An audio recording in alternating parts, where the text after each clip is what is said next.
It's been a wonderful weekend of rugby in the FOSROC Super6 with tries and drama aplenty.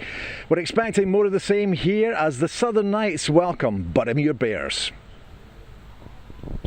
The Southern Knights certainly have momentum on their side with 1 draw and 2 wins on the board. Keeping that going is vital to put pressure on Watsonians at the top of the table. Following an open day win over Heriot's Rugby, Boroughmuir Bears have seen their good form slip away.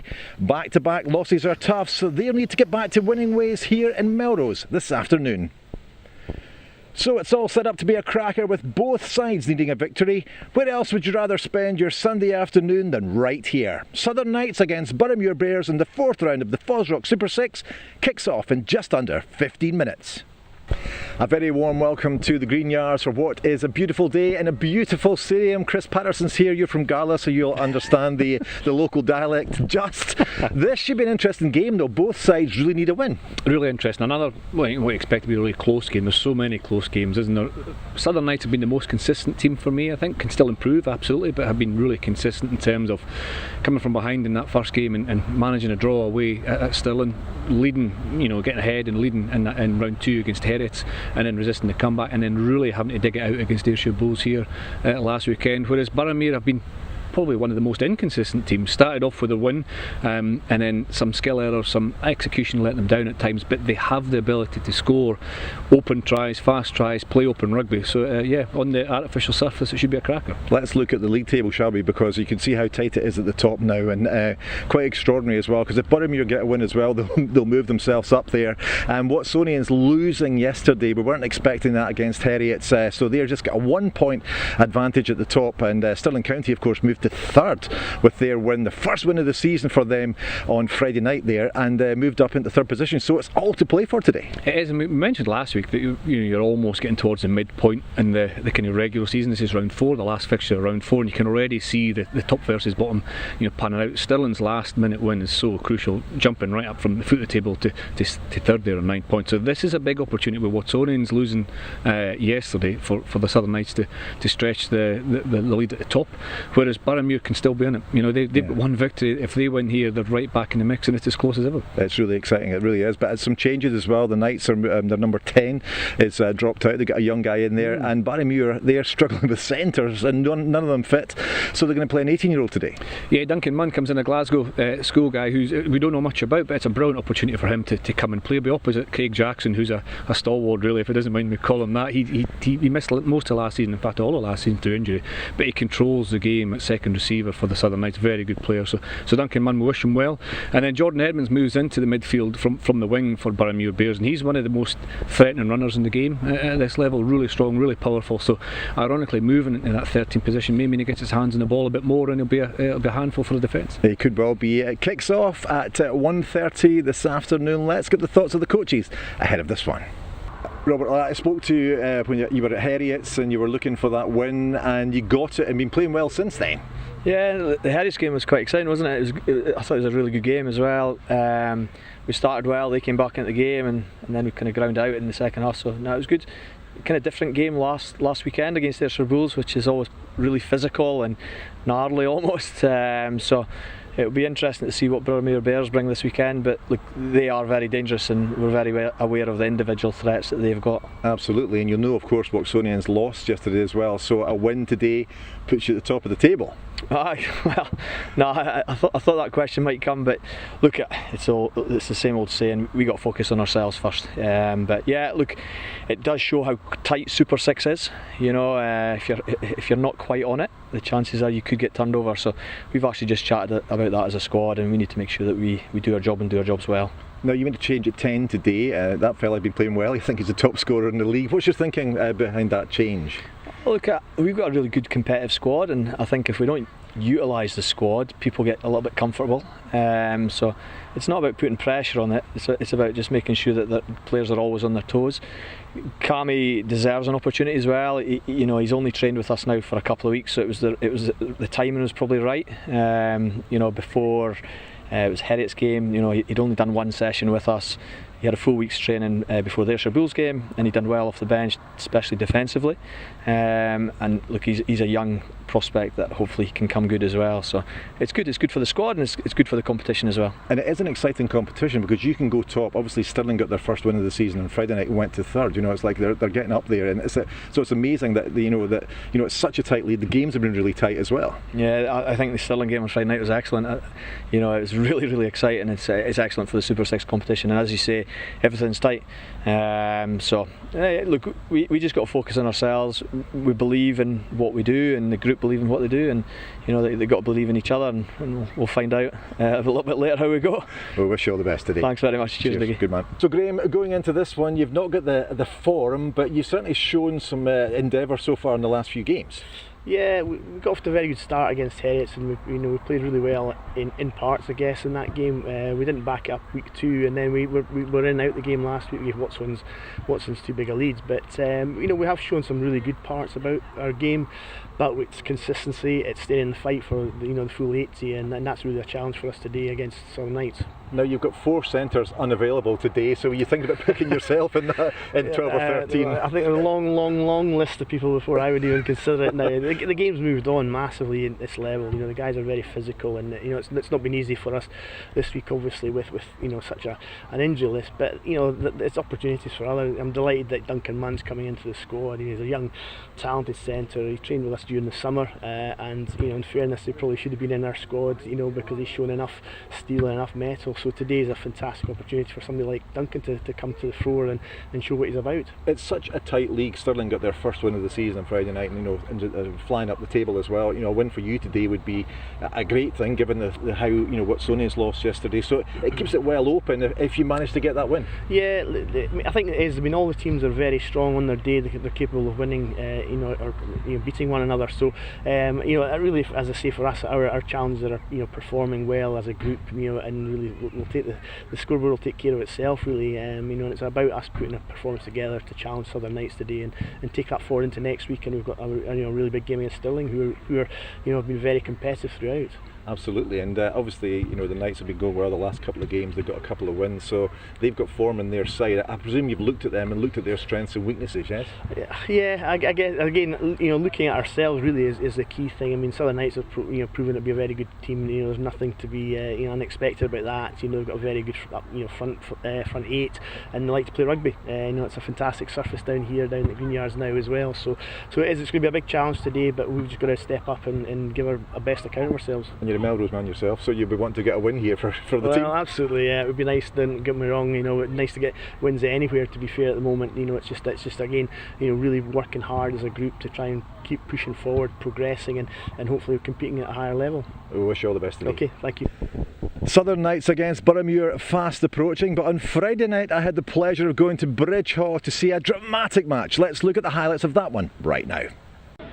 Good evening and welcome to Bridge Hall in Stirling for tonight's live match in the FOSROC Super 6 between Stirling County and the Ayrshire Bulls. High tackle on the prop. It comes out to Trotter. Fraser gets it out wide. Here's Hamilton. Oh, lovely. Opportunity. Can he get himself over the line? He can. Great score. Stephen Hamilton with his first try at this level, and it was a stunner. The scrum has been halted this time. Jordan's the first receiver, goes through, dragged down, but he's got over the line. Well, it was a simple move from the base, and Tom Jordan crashed his way over. Hughes looking for it. Hughes brings it back onto Gowdy. Gowdy onto Trotter. Trotter with a little dummy, tried the offload, gets it onto Gowdy. Gowdy with a pass out wide. The skipper will score this time. Dean Taylor Menzies crashes his way through. As McPherson was taken down, penalty advantage coming.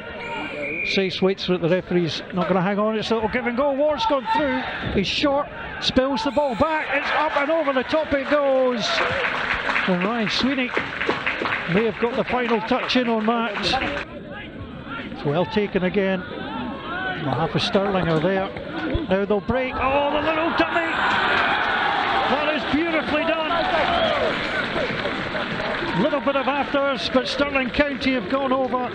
So this is a free play. It's taken in by Leading. He tries to get it out wide. Ball watches. And is Tom Roach. Oh, great try from Tom Roach there. He stayed out in his wing. He knew the ball would come. They've come over the top until they were off their feet. Now a little ball on the inside. Bowes sends it there, and now the offload. And Stirling County, if they can execute here, the ball is on the inside. And Rayner Kennedy, well, he's barely been on the field, but some great handling from the home side. It's their 5th try. Needed some help, Rayner Kennedy in there. Cunningham pulls it out through Gowdy. Person will play it across. Trotter involved again. Chance to get the ball going was the substitute Robertson, but the intercept, and now there's trouble.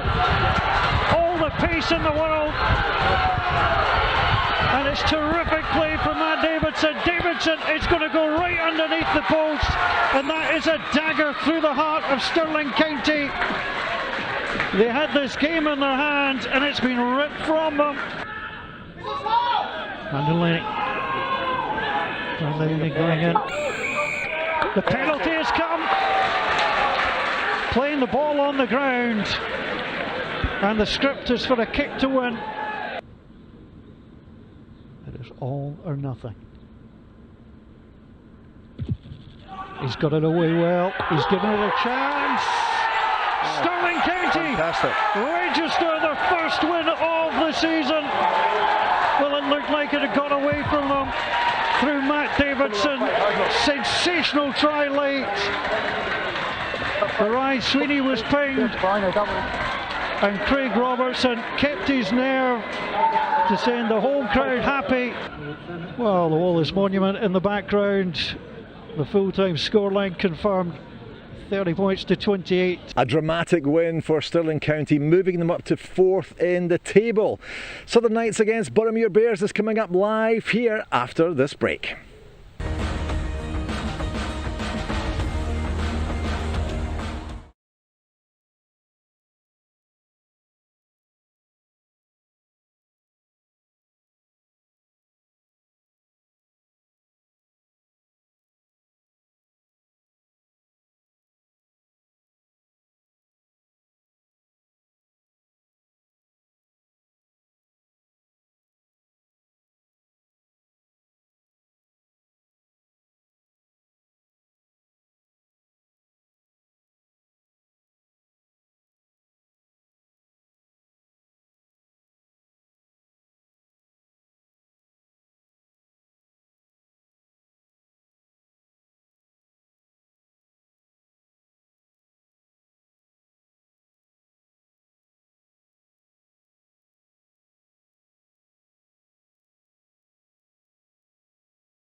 Welcome back to the Green Yards for our live coverage of the FOSROC Super 6. Time now to hand you over to today's commentary team, Chris Patterson and Hugh Dan McLennan.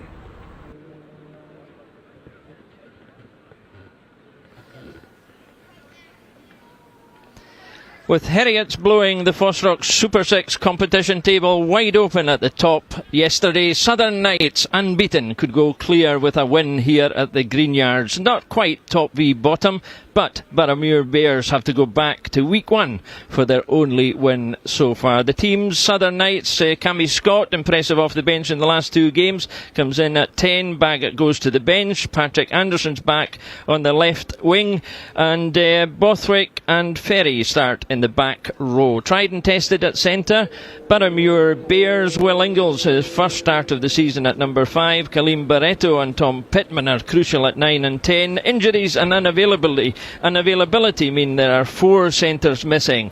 They make changes in the back line. Jordan Edmonds goes to out centre, Tom Brown to the left wing, and Martin Kimpridge starts at number 15. A glorious day at the Greenyards.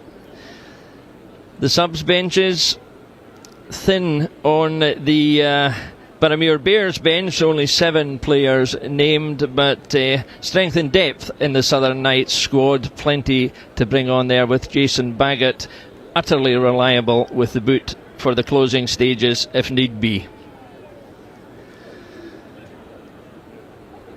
Team's just about to come out. Chris Patterson has made his way up to the commentary position. Fantastic day for a game, Chris. Buzz around the pitch. After all that's happened all this weekend, it makes it all very interesting now, doesn't it? It certainly does. It's the final game in the 4th round. You see Boroughmuir Bears taking the field there. They need to get back to winning ways.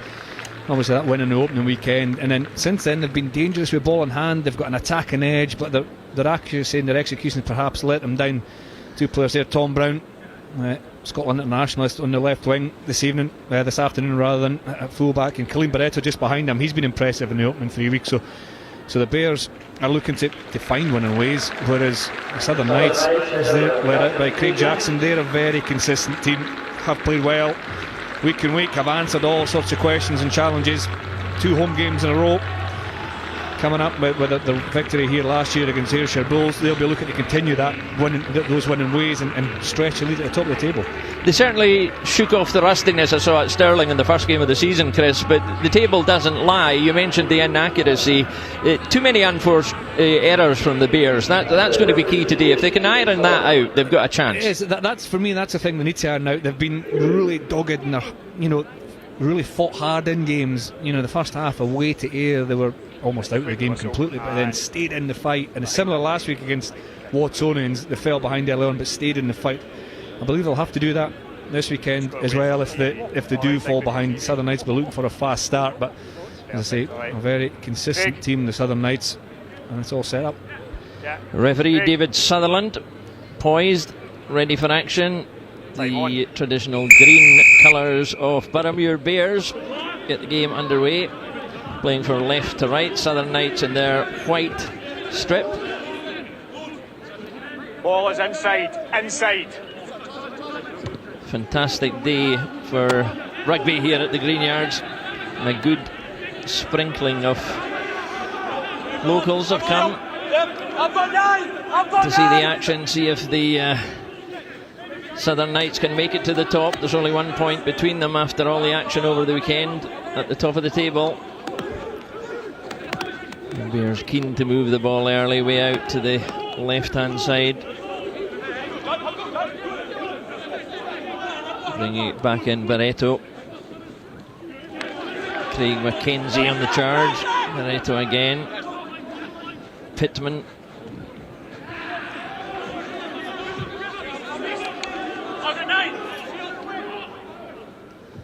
Down the touchline this time. It's a good chase. It's a bright opening from the Bears, Chris. Good start from the Boroughmuir Bears, keeping it, looking after possession. 1 or 2 big collisions coming defensively as well from the Southern Knights, but we do have a young player, number 12 for Boroughmuir Bears, Duncan Munn. He's only 18 years old and had a lovely carry on the far side of the field to get in behind the defence, and then the kick comes from Barreto. And where we said before, Boroughmuir Bears have maybe struggled in keeping or maintaining possession. That's a really good set under a bit of pressure from the Knights defence, resulting in a nice kick from Barreto and putting the pressure on the home side. Okay, Johnny, play on. No knock on. Okay, back foot. It's the execution. Crucial now for the Southern Knights. Looking for space. Murdo McAndrew. Safely, good exit. Just to go back to Munn, Chris, he's replaced Ewan Stewart, who ended his season unfortunately with an injury last week. It's a huge step up for somebody who's just come from Carter Queen's Park to be in a game like this. It is, yeah, and just straight out of school as well. He trained with the Boroughmuir Bears through the summer and impressed, and played in some of the early pre-season games as well. And you can see already just how comfortable on the ball he was, just gliding through one or two challenges. And it's a great opportunity for him as well. But there's a good kick for Cammy Scott, who's getting his first start for the Southern Knights as well, to clear the lines.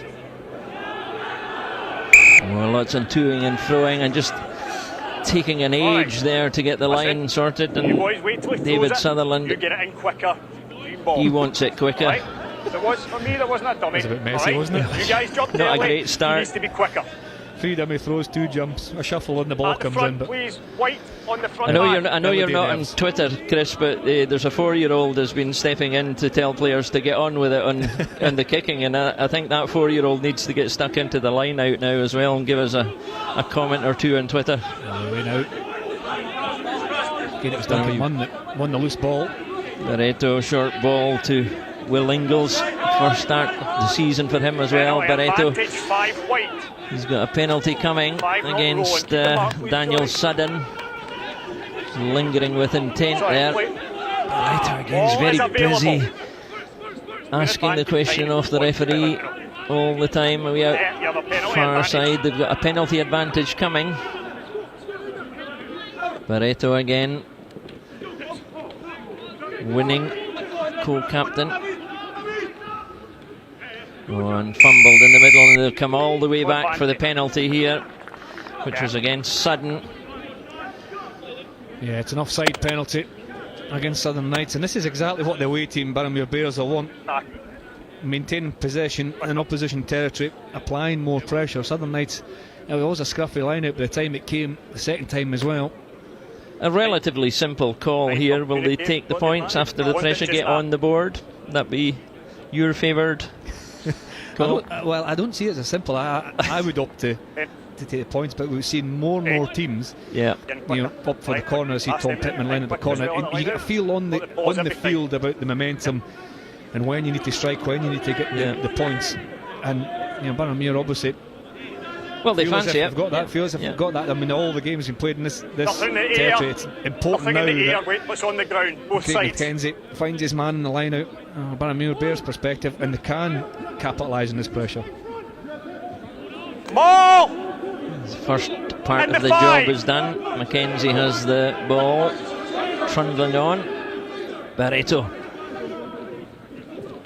Switch in midfield, and they have men over here. It's a way out to the left. This is the first best chance. Surely he can spin over and over. It's Tom Brown. Tom Brown with the first score for the Boroughmuir Bears, and at the end of the day, Chris, it was the gamble paid off. It was an excellent decision, wasn't it? Well executed. The drive initially was pretty good from the Bears, but then the Knights got the edge up, pushing them towards the touchline. And then, I'm not sure who it was that slipped the ball away from the driving mob, but they got the ball moving. Duncan Munn again with a hard line in the midfield. Billy Waller, a right winger for Southern Knights, made a tackle in the shadow of his own post, which left all the space for Tom Brown. There's Munn's pass that time, and then the wider pass from Pittman. Balls there. That last defender there was Billy Waller, so central, leaving it very difficult for Jenkins to make the covering tackle with Tom Brown. Powerful runner, so quick on his feet. You can see here, number 15, just in the bottom screen, Joe Jenkins has half the field to cover against an international player. That's Fall's wonderful outside line, and then from the decision to go to the corner, Tom Brown finishes it really well in the opposite corner. It's first blood to the Bears. He had plenty to do there, but it was the switch in midfield created the space and the extra man, but still 2 or 3 men to beat. And that extra pass from Munn as well. The first 2 or 3 times he'd carried, he slipped it back to Pittman. Pittman found Falls, who'd worked hard off his right wing, and Tom Brown, the left wing, finishes in the corner. Chance now for Tom Pittman. Way over on the far side from us here. Good done.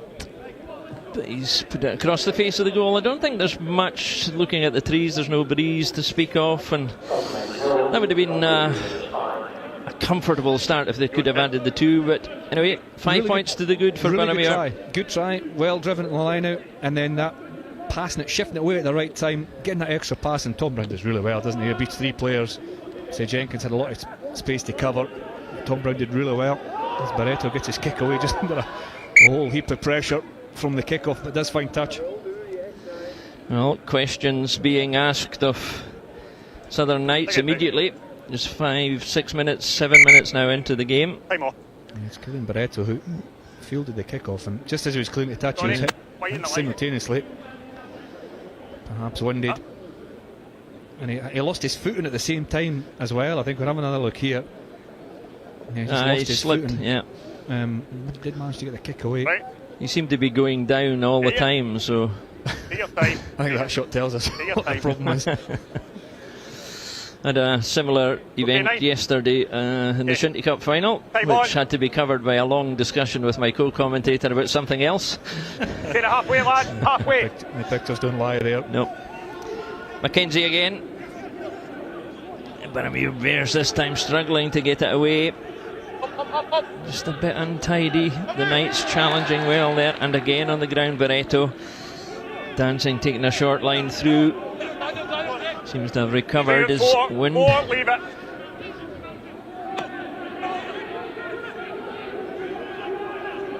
Back foot 4. This one will go upwards. 5, back foot 5. Use 9. Southern Knights moving early there, but they realised they couldn't go too far. It's well taken. Almost caught by Kimpridge coming in late over the top. Quick run, that's a clever kick. Well, really good play again by Boroughmuir Bears. Not only taking the lead, but that kick there initially was high from Barreto, but I think it's Plitman that won it back in a brilliant aerial challenge. And then because I think Joe Jenkins had come forward as a fullback, watch this take, number 10 Tom Pittman, and all sorts of pressure. When there's a collision here, that's Jenkins, the fullback, who had to come forward. Now Barreto knows that, so immediately from the next phase he can chip in behind, knowing the backfield is exposed, and he found the kick putting more pressure on the Knights again. Yeah, it looks like Barreto might not be exactly 100% though, Chris. He's struggling a bit. We've got a loose helmet now. The referee allows the players to come in. 9, that's sideways 1. So the Boroughmuir Bears backline retreating. 4, they're expecting a bit of a 4. bombardment. Here it comes. Murdo McAndrew. That's well taken by Jenkins, and again they're looking for Tom Brown all the time. Sets it up. No 9. The mass ranks of the green, they're in control at the moment. The table might not lie at the beginning of the game, but certainly in the first 10 minutes, Boroughmuir Bears are confounding everybody. Over the top again from Barreto. Kimpridge deciding to run it. Adventure from the Knights, a bit hopeful though. Onside, white onside. Plenty chance for the Boroughmuir Bears to come at them again. Brown changed his mind there. Went to ground. Use 9. Reset.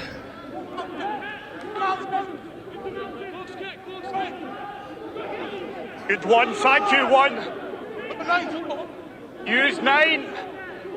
Barreto launches another one.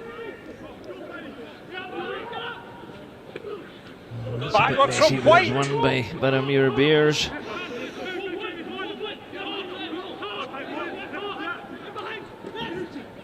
Stretching Brown, he's involved in absolutely everything. They've got man over here, but it's slow ball. Plenty of defenders in front of him. Duncan Munn. There's an offside again. Well, they're certainly asking the questions of the Southern Knights, and I think having another look at Barreto there, Chris, he's toiling. Yeah. Listen, Boroughmuir Bears have started this game so well. That's another excellent kick from Barreto. If he's struggling or not, his certainly execution of his kicks excellent. As he put that one up at Joe Jenkins, just out of touch for him to get to. But Boroughmuir Bears have started this game so well. They've dominated possession. Southern Knights can't get their hands on the ball at all. When Boroughmuir are kicking to make it contestable and winning those 50-50s, the penalty for offside's been opted to. We're going to have an opportunity to kick at goal through Tom Pittman just in the 22 in the centre of the field. But Boroughmuir Bears have started so well. They're confident in attack, they're kicking games on the money, the kick chase is excellent, and they're stressing the Southern Knights defence. Southern Knights defence is trying to come off the line really quickly and blitz hard, but they're too narrow. Time and time again, they're just too narrow, and it's allowing Tom Brown on the left-hand edge or at Duncan Munn on the right-hand edge to get round and get in behind that line. So an excellent start for Boroughmuir Bears, deserving the lead, and they've got an opportunity to extend it here. Pittman, 28 points so far, missed his first kick. More straightforward this time.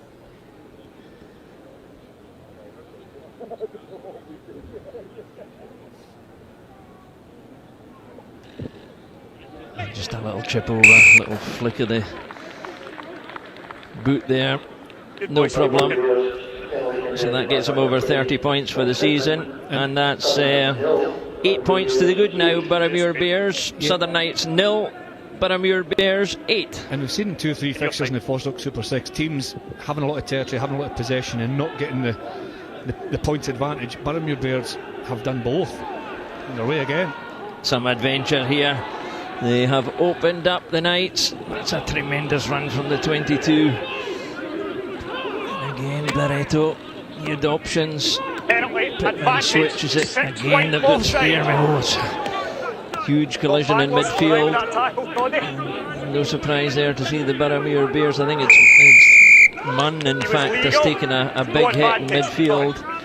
And the referee David Sutherland has stopped the clock because of the injury. I think he's this kind of euphemism, Chris, of a rugby injury, but it was a... Well, this is a break from deep. Andrews feeding Glenn Folds on the right hand side, back to Andrews, and he's well tackled. Is it Runciman?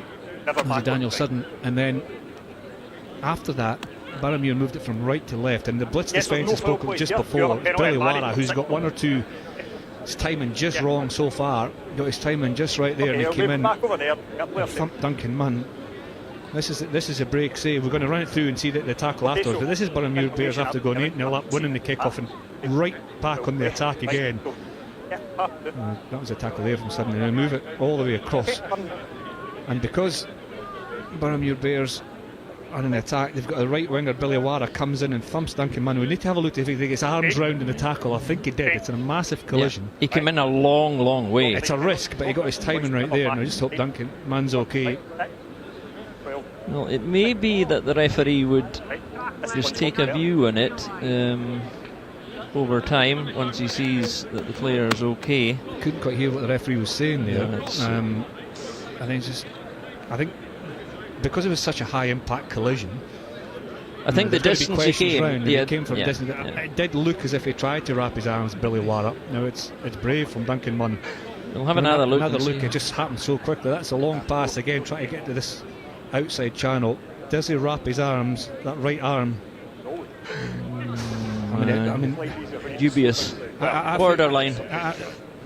I think he does try. I think it's a legal hit, although highly explosive. Okay, so as I said, it's a very fine margin, it's a fine line. Particularly with the distance he came and the targeting. That's the thing, you've got to kind of understand that as long as he doesn't lead with the shoulder, if his right arm's out in front of him prior to the contact, then it's okay, because as soon as contact hits, I don't think there's no possibility to wrap, because the collision separates him.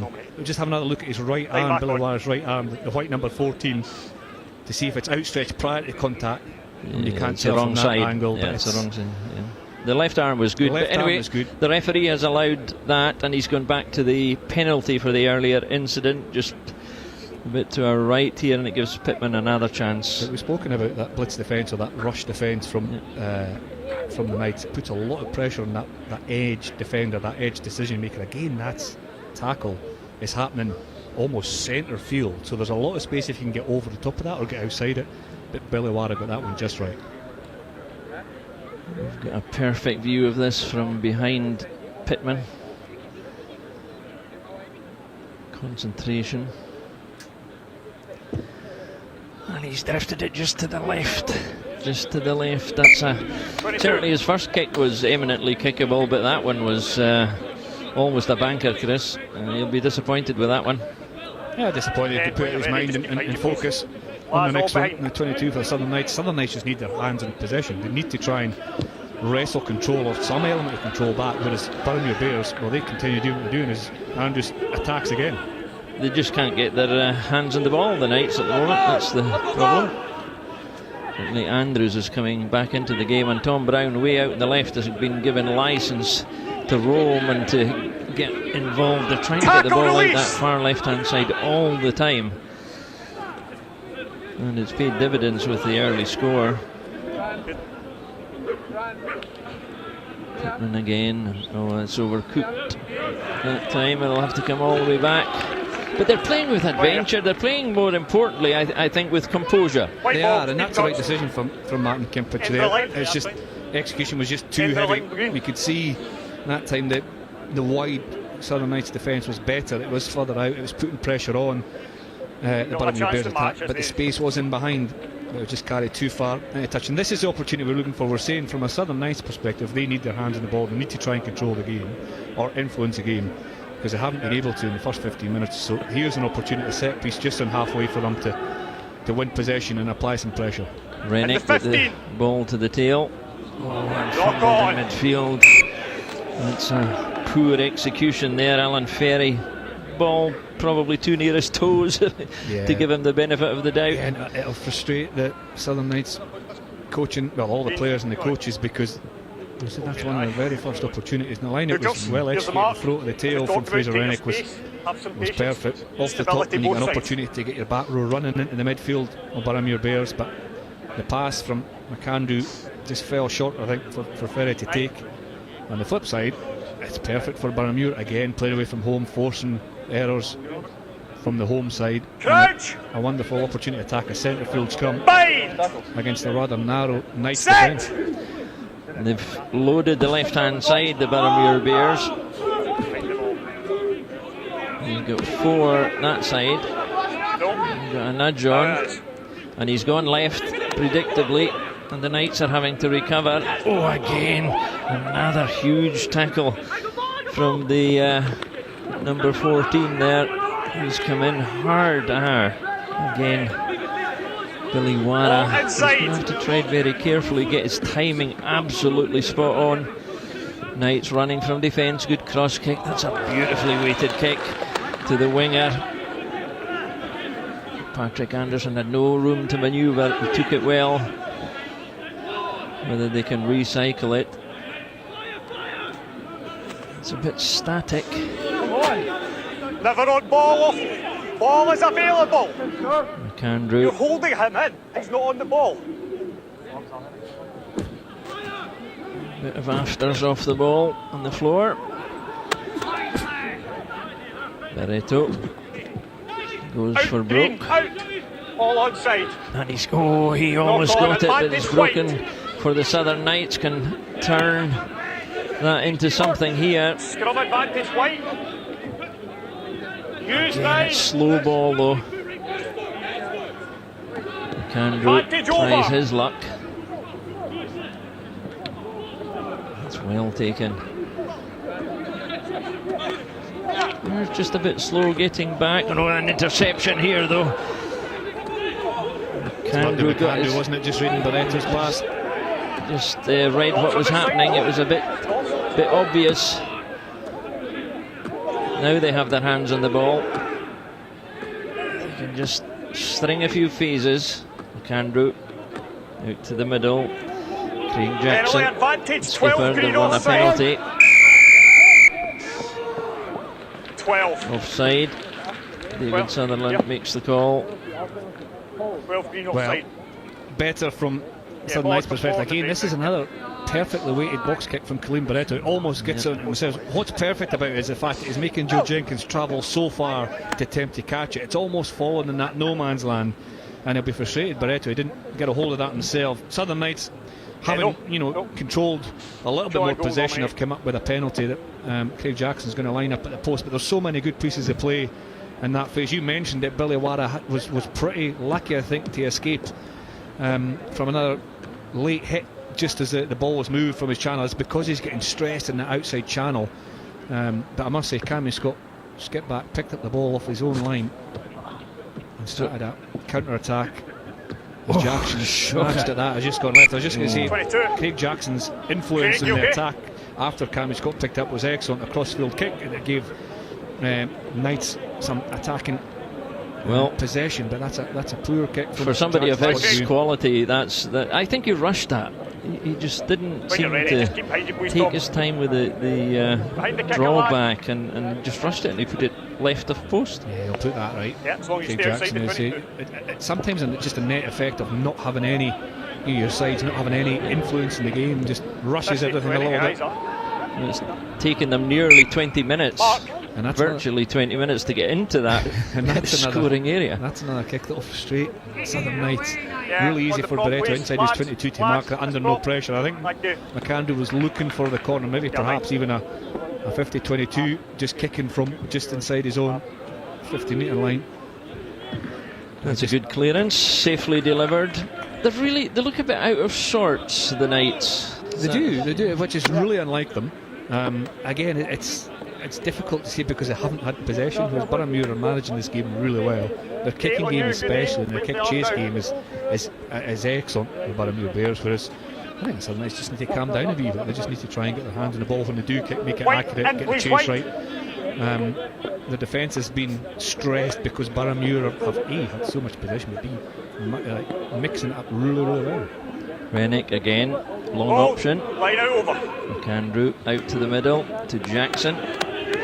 Keen to atone for his miss, but he's given the ball away on the floor. And the Boroughmuir Bears are on it straight away. Tristan Andrews with a wonderful turnover.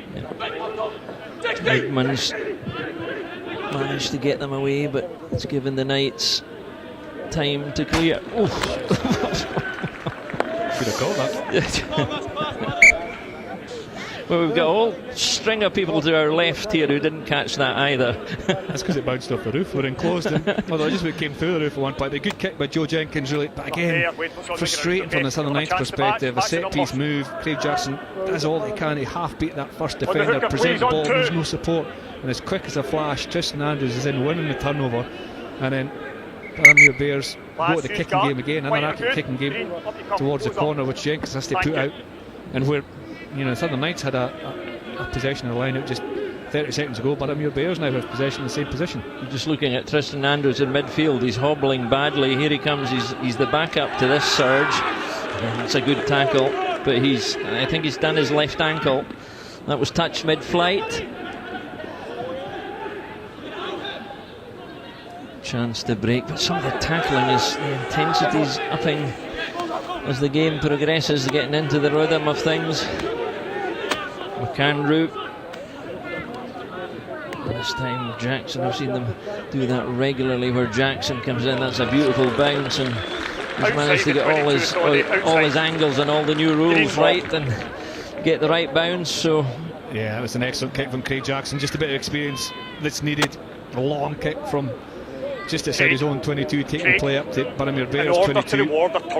There's a few guys limping now. Patrick Anderson just below us here, the Southern Knights left winger. Chris, he's carrying an injury, I think. Yeah, the physicality is up there, isn't he? He had that kind of half-charge line box kick from Barretto. They picked up and looked dangerous, but it was thumped into the deck. And don't forget, these players, this is a fourth week of high-intensity rugby, having not really played for 18 months prior to that. So there's a cumulative effect in the bodies as well. And Tristan Andrews is deep in the Boroughmuir Bears defensive line now. He's clearly not running freely. He's been impressive as well. Yep. I wouldn't put too much money on him finishing the game at this stage, the way he's hobbling. It's going to come back to the Bears. Another example, an excellent kick from Kareem Barretto. It just shows that when it is a risk, when you kick possession, you're not kicking it away, you're kicking it to regain, and because those kicks are on the money, it's really hard for, again, Jenkins to come forward and see that under pressure with Tom Brown. It's just pulling the backfield defenders out of position to make that catch more and more difficult. Now, all back three players are saying, listen, we expect to catch them, you want to catch them, but when you have to travel so far, it's difficult under pressure. So Barretto's kicking game really is on point. And they seem to be relying on Jenkins, having said that all three could cope. Jenkins is the main man coming. The wingers are high as well. Lara we've seen high and narrow. It needs a lot of space for Jenkins at the back to cover, on his own. You've got to work together as a back three to cover all that space. Boroughmuir Bears again. Barreto, lovely move. Long pass out to the right wing. And a kick and chase. Who has the legs? Southern Knights are in trouble here. If he gets isolated, he has to be very, very careful. David Sutherland was onto them straight away. He's made good ground, which gives McAndrew a chance. They're choosing to run it to get a better angle, perhaps. Off the left foot, and that's not going to make the... That's the chance you take. That's the chance you take. You might not have wanted that to be as far infield as it was, but it's worked. It's just an error from Pittman that he'll put to the back of his mind. Again, though, reasonably concerning for Southern Knights is how narrow they are in defence. That left-hand scrum from Boroughmuir was so easily found that right-hand channel where Glenn Falls would put the ball through. Now Alan Ferry, the open side, the number 7 for the Knights, did really well. To get back, win possession under pressure from Kimpridge, but then find his feet, stay on his feet, and pull the Knights forward about 10 or 12 metres single-handedly. And then the kick comes away from, I think it was Cammy Scott, who was knocked on by his opposite number, and gives Southern Knights just a little bit of time to regroup. I see still 2 or 3 players getting a bit of attention. Patrick Anderson was one of them. I think Craig McKenzie, the Boroughmuir Bears hookers, maybe. Contact lens is another. No, I think it's his ear. I'll certainly have a look. If that's where he puts his contact lens, he's got. I've not seen anybody strap their contact lenses before, right enough. I was a bit early with that, but it's definitely not a contact lens in that, unless it goes over his eye. I think you need them if you think that's his contact lens. But this is an opportunity as well for Southern Knights, and Boroughmuir Bears, but more for the Knights, because they are up against it to try and regroup. Boroughmuir Bears' messaging in these breaks is more of the same. They've kind of got a grip of each other now, though. They're kind of stuck in midfield because they're negating each other. They've sussed out what was going on. Boroughmuir Bears are on the front foot. That's come again. There was 2 or 3 passes and they were on the edge of Southern Knights scrambling, and I say Ferry did so well to get back, but that's really quite easy for Boroughmuir Bears to apply that much of pressure. It should be much more difficult, so I think Knights have to widen their defence, or perhaps maybe not go up as quick. And Boroughmuir, as I say, they'll be really happy with the start to this game. We're 25 minutes in. Southern Knights 0, Boroughmuir Bears 8. 1 try to the good. Jackson, this time they have space and they have men out wide. The full back going all the way. Joe Jenkins just caught at the last minute. That was a great tackle. Ian Moody. McAndrew. Again, the miss pass. Stretching the Boroughmuir Bears this time.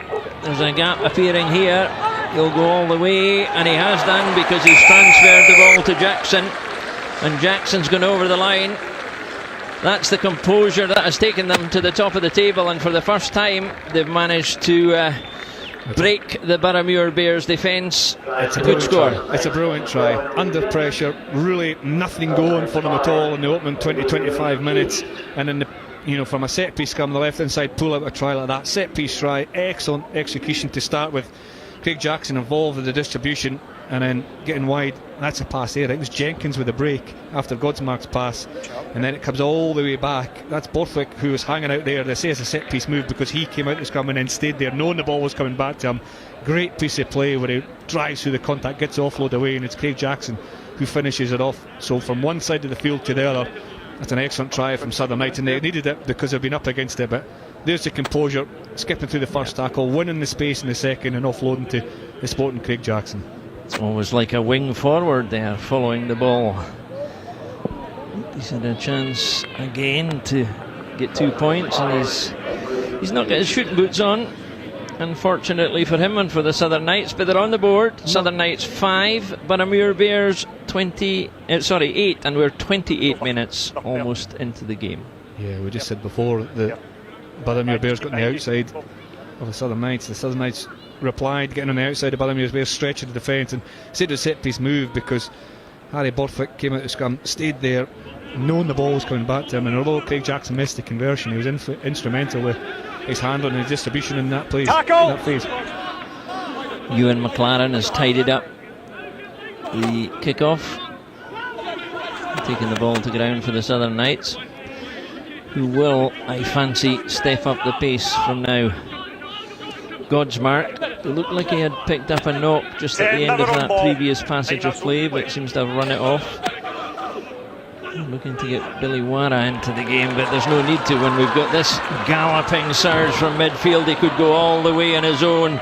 Alan Ferry stretching his legs there. Made it to the 22, and they've picked up momentum now with the Southern Knights. They see that the Bears are struggling. Their centres are in there, Jackson's in there, McAndrew back out, calling for the heavy brigade. McLaren takes it in, but unfortunately for the Southern Knights, the Boroughmuir's defence has been galvanised and they're working the ground. Well, that's an excellent penalty win. I think Dan Dan Winning was in there. yeah. He certainly was as quick as a flash. I think Jordan Edmonds was in there as well, but you can see how dangerous the Southern Knights can be. Ferry, who was showed his pace in defence moments ago, showed his pace there in attack, bursting through the middle. This is a phase Ewan McLaren carrying. Look quickly. Yeah, Jordan Edmonds is in really quickly. Dan Winham, you arguably could say he came from an offside position. I think Jordan Edmonds had won the penalty anyway. There's an injury to a Boroughmuir Bear. Good man. Yeah. Time back on. Penalty 3. He's okay though. Yeah, it was an important penalty there. Jordan Edmonds going over the ball. Cool, captain. You can see how easily things can go.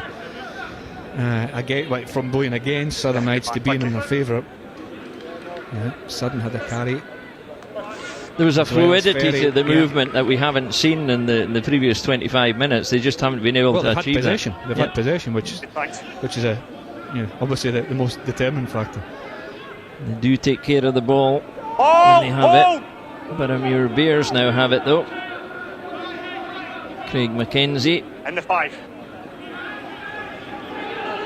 Out 8. 8. Out of there. The assistant referee coming in, trying to sort out Ball is available. all the different angles and positions and calls. Not the least of which is from Barreto. Very vocal scrum half. He's always working on the referee and the officials to gain any advantage. Jenkins takes it in. McAndrew. Southern Knights beginning to get their hands on the ball and beginning to move it. McAndrew again looks to midfield. Tactical kick, and he has to be careful. Barreto's waiting. This time he runs it up the line, and it goes infield from Joe Jenkins.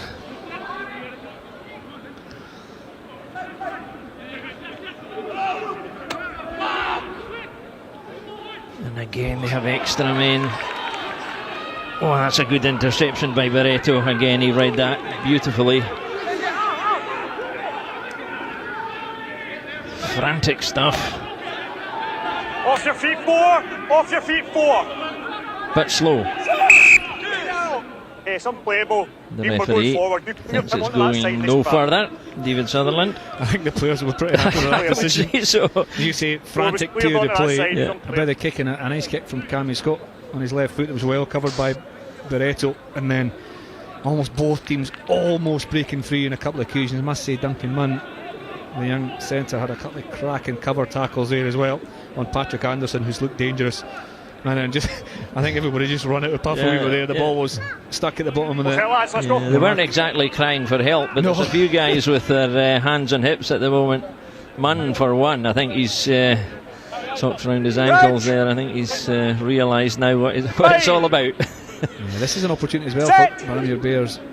Tristan Andrews, who's been really impressed with number 8, can maybe get up this near side on the scrum. Front has to the right hand side of the scrum as you look at it. Boroughmuir Bears have loaded the left again because they're going upwards and over the back of Billy Wara. This has gone up in the air now. Has that gone too far? It's gone straight into touch, but he's okay. And Boroughmuir just slightly slack with the pass, but Beretta's made the most of it. That might have been forward, but they're making that might have been forward as well. But they made the most of it because they've gone all the way to the line, and that's I think probably a high tackle, but the try has been given remarkably, Chris. Now there's a whole sequence of things in that passage of play between forward passes and eventually a suspected high tackle, or what might be called a high tackle. The try's been given. Yeah, it's Jordan Edmonds, I think. Yep. And I tell you what, there was a suspicion of one forward pass, but you've got to back the positive play. So that's the throw, and it actually slack bumped with a bounce pass, and Colleen Barretto steps up. He flips it away to Duncan Munn. That one there looks suspiciously forward, but Munn, brilliant piece of play. Keep the ball moving, find Pittman. That one looks suspiciously forward. And then Kimbridge as well to straighten at last minute. Craig Jackson comes over, gets a bump as he tries to put Jordan Edmonds down. Jordan Edmonds does well to ride that, get through and score the try. There was two different tackles there that have resulted. Certainly one in the injury, which was fine because he was just trying to tackle the player on the way to the line. You see the shoulder dips and he takes it high, but then this one might have been high, but good grounding. The grounding was fine. Yeah, the Godsmark one's probably a penalty because it rides up. There's not on a direct blow. It's just Craig Jackson who got a bad blow as he tried to make the tackle on Edmonds. Now there's an injury in play here, Chris, and the kick is going ahead. Remarkably, you would have thought the referee might have stopped it, but the kick, well, I think that would have been part of it. The kick was not particularly well executed by Tom Pittman there. So after all of that, Chris, if we sort it all out, 34 minutes in, the score has moved to Southern Knights 5, Boroughmuir Bears 13, and there's a substitution here for the Knights. Coming on, number 22, Jason Baggett. Yeah, and it's Craig Jackson who's down, and it's a blow because he missed all the last year's FOSROC Super 6 through injury, and he's an important player. So his try already, and how instrumental he can be in that midfield. And as soon as he had that collision with Jordan Edmonds, he stayed down, and the stretcher's coming on. Yeah. I think that having looked at it just in real time as it was obviously a good effort at the tackle, a last-ditch effort, but the attacking player quite legitimately dipped into it and just seems to have caught him on the chest and upwards. Yeah, he's a powerful runner, Jordan Edmonds, and look, Craig Jackson probably attempted to tackle with the wrong shoulder. Yeah, and it's just really unfortunate. I think maybe more the way he fell as well. But I mean, on the try itself, there was a suspicion of a forward pass, maybe twice.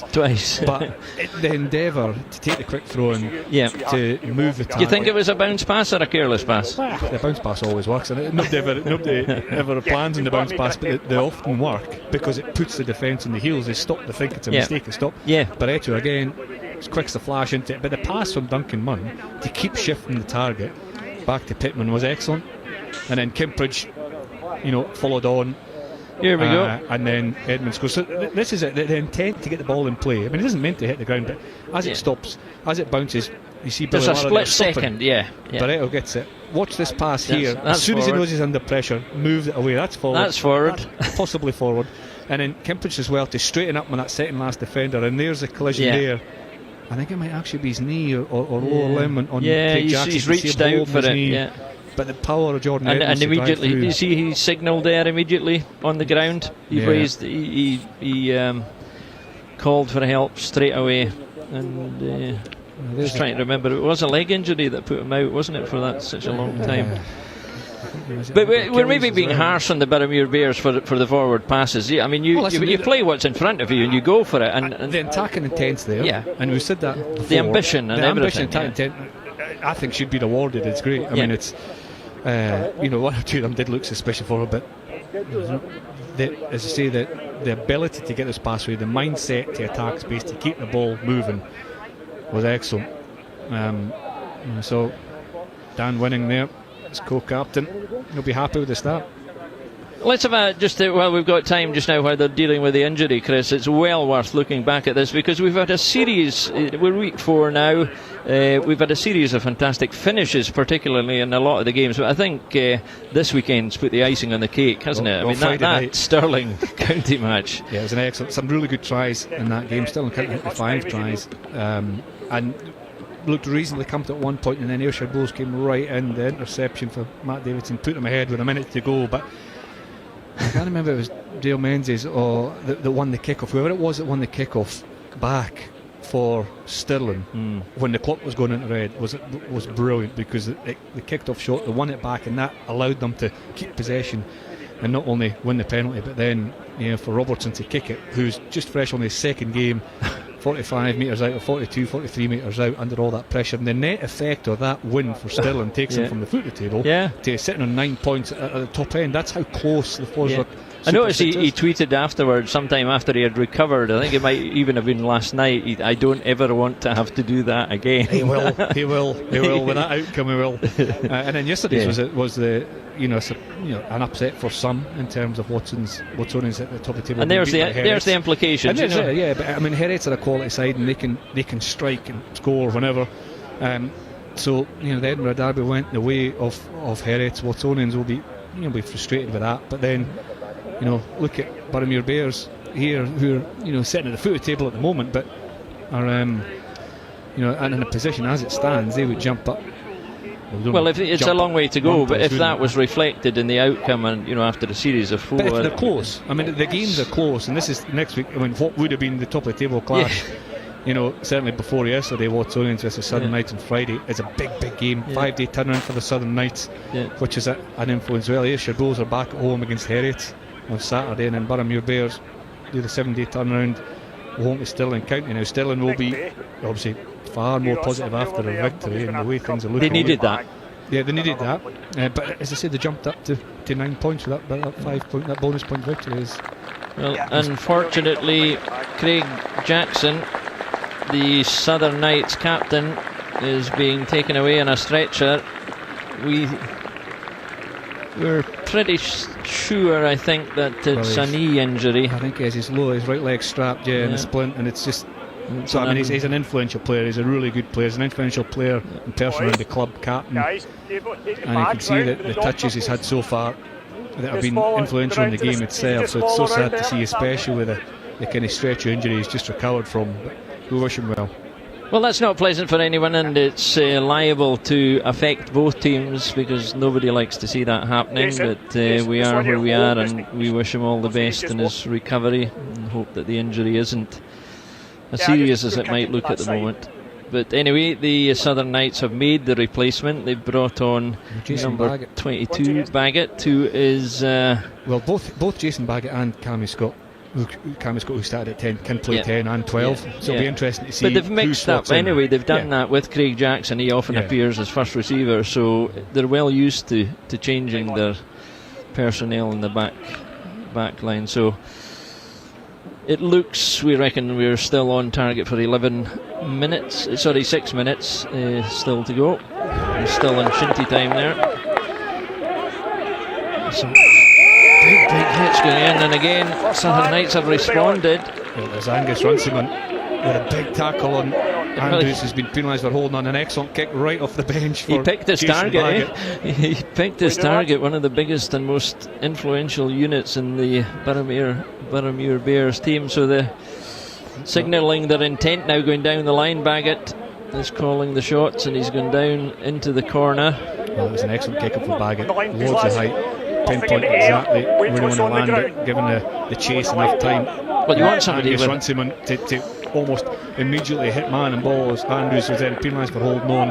He did well to take it. There's nothing else he can do there. He needs support players to get in, and a big call from Baggett to go to the line. He's almost the perfect replacement, even in the most unfortunate circumstances. He's got the control, he's got the attitude now, and he's got the kicking game in particular, that he can stretch the Boroughmuir Bears defence. Up you come.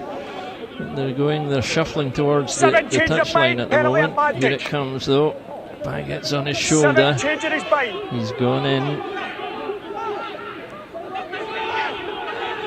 Couple of metres to go, a helmet flies, they're almost over the line. Boroughmuir Bears, all hands to the pumps.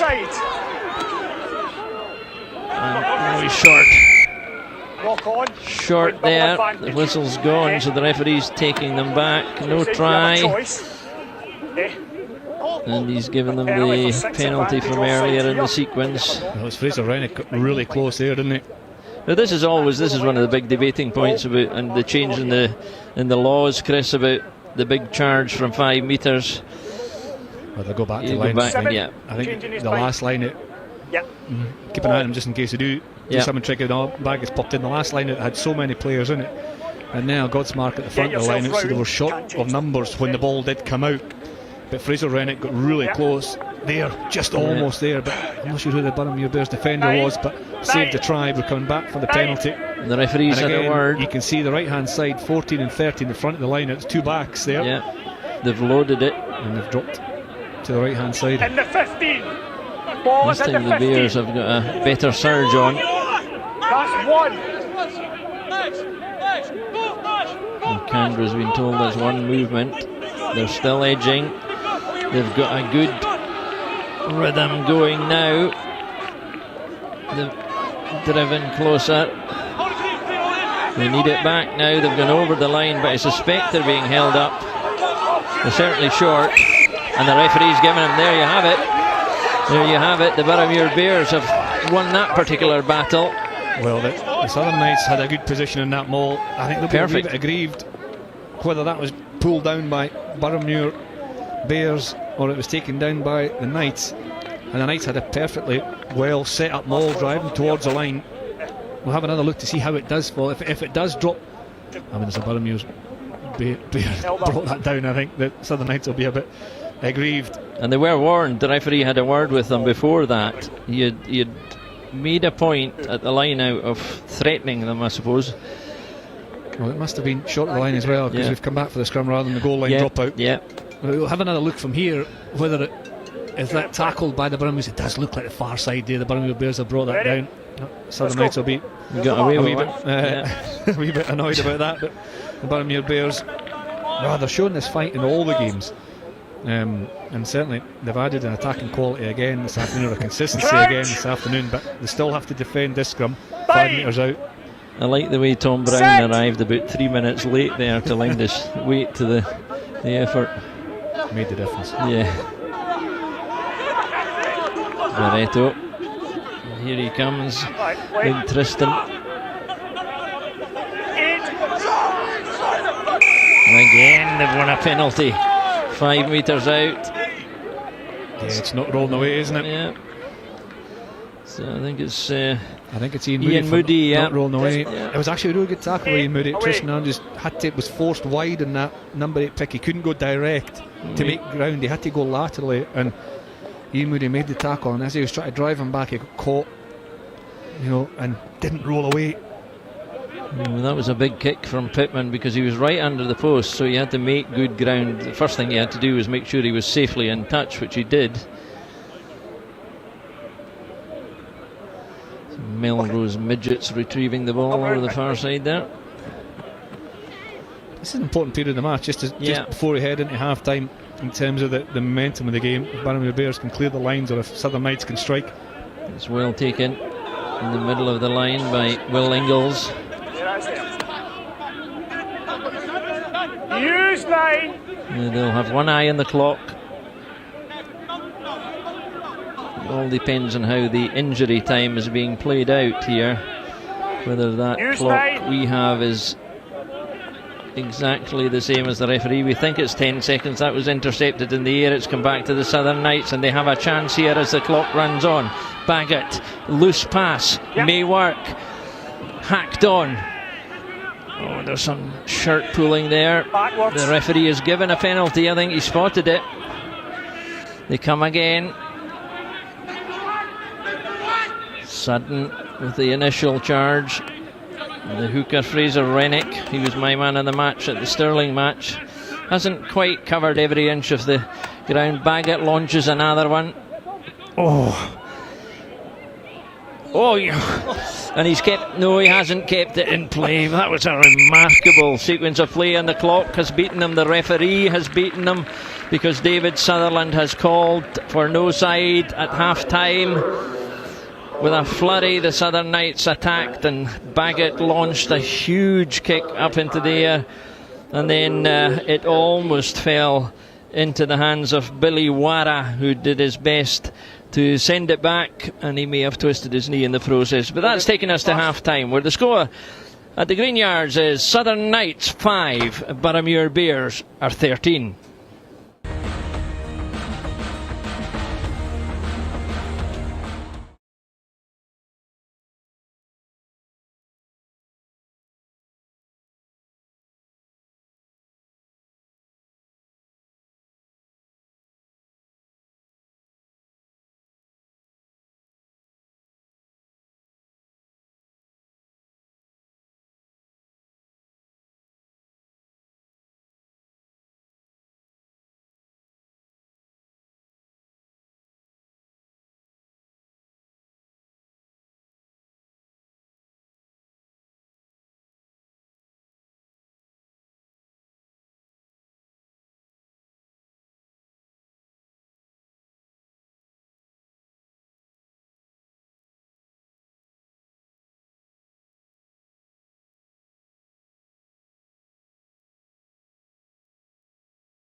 Yes, that's what we're doing.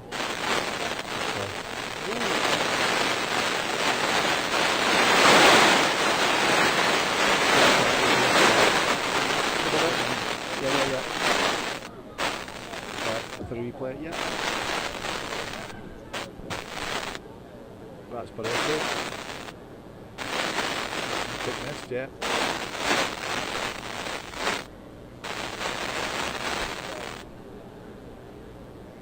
That's Craig Jackson's try. Yep. George and Edmonds try. Yeah. Okay.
Welcome back to one of the most picturesque grounds in the country. Last week we're at Bridgehaw, it looks lovely there. Here in Melrose it looks very bonny too, and we have been, we've been sort of delighted by that first half performance for both sides. Boroughmuir Bears in particular have been pretty sensational, haven't they? Yeah, exactly what they would have wanted from the the away side coming away. And all the other games are kind of fallen behind early on as well. I read this week that Graham Shield wanted a quick start. It felt as if he'd been given opposition too much respect in the earlier games. They certainly didn't do that this afternoon. A really quick start, really good in terms of controlling possession. The kicking game has been excellent, scored good tries, the defence has been good. You can see the quality the Southern Knights possess, but Boroughmuir Bears and Graham Shield will be really happy with that opening 40 minutes. Well, let's look at the first try then, and it was a very fine try, well taken too. And Graham Shield will be particularly happy because they've shown, moments of kind of brilliance in the last 3-4 games, but to actually put it together really well in that first half, and to have one of your internationals going over in the corner, that's why he's there. Beautifully taken. Really well finished off by Tom Brown. You see Jenkins getting beaten on the inside shoulder, who had to come a long way to cover that. Godsmark and Jackson as well. That's the end of it. But this came from sustained period of possession for Boroughmuir, making good decisions. Kicking game, kick chase was excellent.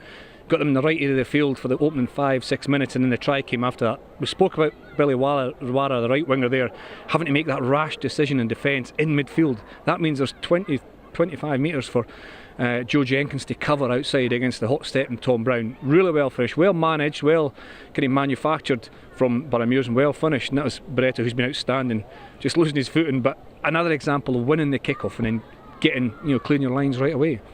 And Boroughmuir really kind of dominated the early part of the game. Some big hits going in. That's a young 18-year-old centre who's played really well. Super6. Who's played really well. He's been really impressive in attack and defence. Some cover tackles are excellent, and he took that and got up. Things weren't going for Southern Knights at all. That was Craig Jackson's relatively simple penalty miss. He'll be frustrated with that, but that was their only really time in possession until the scrum 2 or 3 minutes later, where they moved the ball from the right, broke down the right hand side, and it came all the way back to Harry Borthwick on the left, who did well to evade a couple of tackles, win the space, get the offload away to Craig Jackson, who scored. So that's really about it from Southern Knights, and that'll frustrate Bob Christie and the coaching staff, because when they've shown what they've got, they're really good, but they've not shown enough. They've not had a lot of possession, not had a lot of territory. Their defence is quite narrow. Some of the attacks excellent on both sides, I must say, so it is stressing the defence, but the Southern Knights have been narrow in defence, have been forced to make almost rash decisions in defence, but when they get it right and their attacks there, that's what they can do. Jordan Edmonds went over in the 32nd minute for a try for Muir after all that possession, all that pressure as well. Yes, there's a couple of forward passes, but you know what? Great build-up, counter attack, and well worth it at that stage of the game. Well, yeah, you take the chance, you roll the dice, you go for it, and the attacking intent, as we said before, is rewarded here. The probably ball did drift forward on a couple of occasions, but they got the ball. It did. But listen, good on them, because they're playing that high tempo up. They're shifting the target. Again, a brilliant pass from Duncan Munn to keep the ball moving to Pittman. Pittman moves it. This is good from Kimbridge, straightening up. Craig Jackson gets a nasty injury here, and we really hope he's all the best. You can see him immediately clutching his knee. But Jordan Edmonds, we said at the start, he's a winger more often than not, but moving him into the midfield, gets his hands on the ball. One of the best attacking runners at this level, and you can see why. He's so powerful, so determined, and he gets the ball down the corner. And just before half time there, more pressure from the Knights, and Muir held them out. They did. I think they were a wee bit lucky, but Muir not to maybe not concede a penalty try, but it came close to conceding a penalty try when they dragged in that maul. But the defence has been good. They got on the right side of it, and that was an important period just before half to remain ahead going into the break. Yeah, well, this is a hugely important game. We know that, of course, because Watsonians were all conquering in the Super6. Yesterday they went to Heriot, though, and they're not anymore. Good afternoon and welcome to a somewhat soggy Golden Acre for the Edinburgh Derby. Heriots with home advantage against unbeaten Watsonians. Scrum half in position, Wheeldon again. Has a look, is able to strip it, finds Edwards again, the inside centre, played towards Houston. Fine run cut in here by the fullback, and he hurdles away the challenge. He was able to break his opposite number, Harvey Elmsackle, and Ross Jones is in for the opening score. Cutting through the Watsonians defence, high fives from Edwards and from Linus. They're going a little sideways. Davis still has possession of the ball now. Can he find his way across the line? He lunges towards the line. Is right down. The referee has raised the arm. And Watsonians' determination and bright, attractive play at the start of the second period comes good with a try. Tremendous determination shown here by Heriot. Up back towards Edwards. The two centres linking up well. They will not be denied. Robert Kay across. 2 minutes after Watsonians scored their first try of the match, Heriot's land a second, and the two centres linking up well. Initially Edwards. Last weekend, recycling once more. Back drop goal attempt here. Houston, ball in flight, and that's an absolute beauty. A collector's item these days, and Houston lands a drop goal into touch. The front of the main stand, the referee signals the knock on. Edwards has leathered the ball out of play. He knew the game was over, and the full-time score is Heriot's 26, Watsonians 8. Yeah, fantastic win for Heriots yesterday, but Southern Knights know if they win here this afternoon, they go to the top of the league. At the moment, they're behind by 13 points to 5. The second half should be thoroughly pulsating. It's coming up after this short break.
It's been a remarkable first half in the FOSROC Super 6 competition, with Southern Knights struggling to make much of Boroughmuir Bears for most of the first half here at the Green Yards, and at half time score Southern Knights 5, Boroughmuir Bears 13. 2 tries to the good Tom Brown in 5 minutes. Jordan Edmonds with a later score at 33 minutes, and then in between a try for the Southern Knights, Craig Jackson going over the line before he was unfortunately taken away from play with what appeared to be a fairly serious knee injury or leg injury in the process of trying to stop the second Boroughmuir Bears try. It's been a fascinating contest, no shortage of thrills and spills, big collisions on both sides, but certainly the Southern Knights have not been able to get into the rhythm, apart from that one episode where they managed to go over the line in the 26th minute to get their only score of the game so far. So we're just waiting for the teams to come out. Boroughmuir Bears are coming out first. Chris Patterson has waded his way through the pies and everything else to get back up to the commentary position with me, and it's been a fascinating first half, Chris. It's difficult to sum it up, but I don't think anyone, or not too many people, would have put money on this being the score at half time. Boroughmuir Bears 2 tries to 1, 13 points to 5 ahead. Well, I think it just, as I said before, it kind of shows how competitive and close nature the FOSROC Super 6 is. It is difficult to predict because there's so little between the games, and Boroughmuir Bears at the bottom side effectively of the table coming into this against the side near the top. And Southern Knights won't panic, because I think if they get one or two things right, they'll get back at the game pretty well.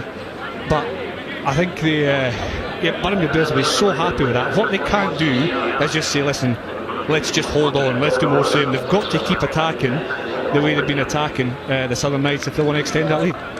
Southern Knights in white have made a change at half time. We noticed in the very final play of the first half, Billy Wara, the right winger, seemed to have twisted his knee, and he's been replaced by number 20 Ian Sim, just below us here on the right hand side, the near side, as we are watching it. So Southern Knights in white, Boroughmuir Bears in green. The ball is with Barreto. He's been a key figure for Boroughmuir Bears at the number 9 position. Also influential for them today, their number 8, Tristan Andrews, who seems to have recovered from a knock he sustained. There has been no shortage of casualties in the first half, some more serious than others, and we hope that Craig Jackson is okay. Taken away in a stretcher, which necessitated a substantial delay in the play, which has left us slightly behind starting the second half. This is the start that Southern Knights and the coaching staff would have wanted. Good kick-off, good chase, forcing another good kick actually from Barreto, but it gets the ball out of the field. Can the Southern Knights launch an attack from here to be more consistent in the second half? Rennick, who might be one of the guys who might just raise his game. 9, that's 1. Use. Out it goes. The pass was delayed, which stopped Jenkins in his track. If he had managed to get it away quickly, he would have had an extra man on the outside. I think Jordan Edmonds has stolen that. He's done it again. And that's a kind bounce as well.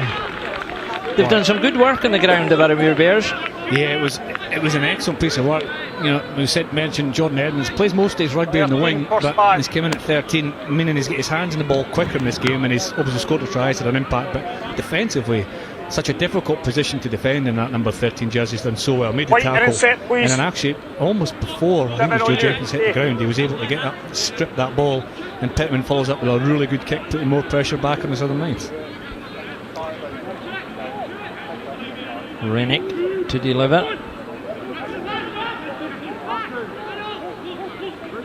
Runciman takes. Off they go. 5 green, contact there, penalty advantage. Refs bringing the players in now.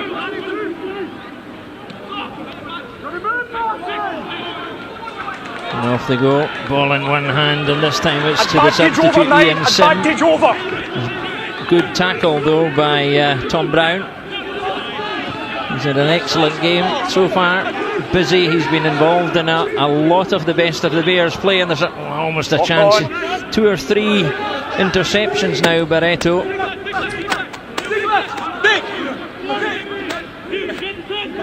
He seems to have that scrum half's knack of second guessing the next play. It's been delivered too far really, because it's given the Southern Knights a chance to gallop at the line. And unfortunately for them, he's run out of space. It's Baggett on the far side. Well, I think it's Jordan Edmonds with another tackle, cover tackle on Jason Baggett, but it was a good counter-attack from Southern Knights. And actually one of the areas I thought they could improve on from the first half was the backfield coverage and kicks. And Patrick Anderson did a really good job there. He dropped back really quickly when he saw Pittman putting the kick in, and he was able to almost get back to where the ball was going to drop before it was kicked. Really good piece of play, and he set Baggett off that left hand side. Big line out for Craig McKenzie here. Had to be very, very sure of himself with that delivery. In a very important area. Away. 8. Referee has called a penalty though. 8. Going in from the side, I think. It's a frustrating one again for the Southern Knights to give away. You see Colleen Barretto's delighted. Good throw under pressure, as you say, from McKenzie, and then they get that drive going. And because Ian Moody, and certainly Ian Moody who's talking to the referee, I think I maybe heard Angus Runciman's name is or number 4 getting mentioned as well, changing their mind and coming in from the side in that maul. But the throw and the initial set up in the maul was excellent from Boroughmuir Bears. They got them moving forward. This is forcing the I suppose the desperate nature of the Southern Knights defence to try and stop it. Clearly not. I suppose if you were playing against Barreto, you would class him as an irritating scrum half, wouldn't you? Well, look at it back there. Or something else. He's been really good as well, hasn't he? In terms of his attacking intent, but he's kicking as well, and you can see he's niggling away, as all Knights do. 5. Wow. They're clawing their way out of this situation at the back. It's well, they are, but 5, obviously play the man in the air. it's foolish from Southern Knights as mistakes. well. It's mistakes, yeah. We often talk about penalty count being the determining factor at the end of the match. It's not the number of penalties, it's quite often the number given away in quick succession. Now we had Boroughmuir Bears from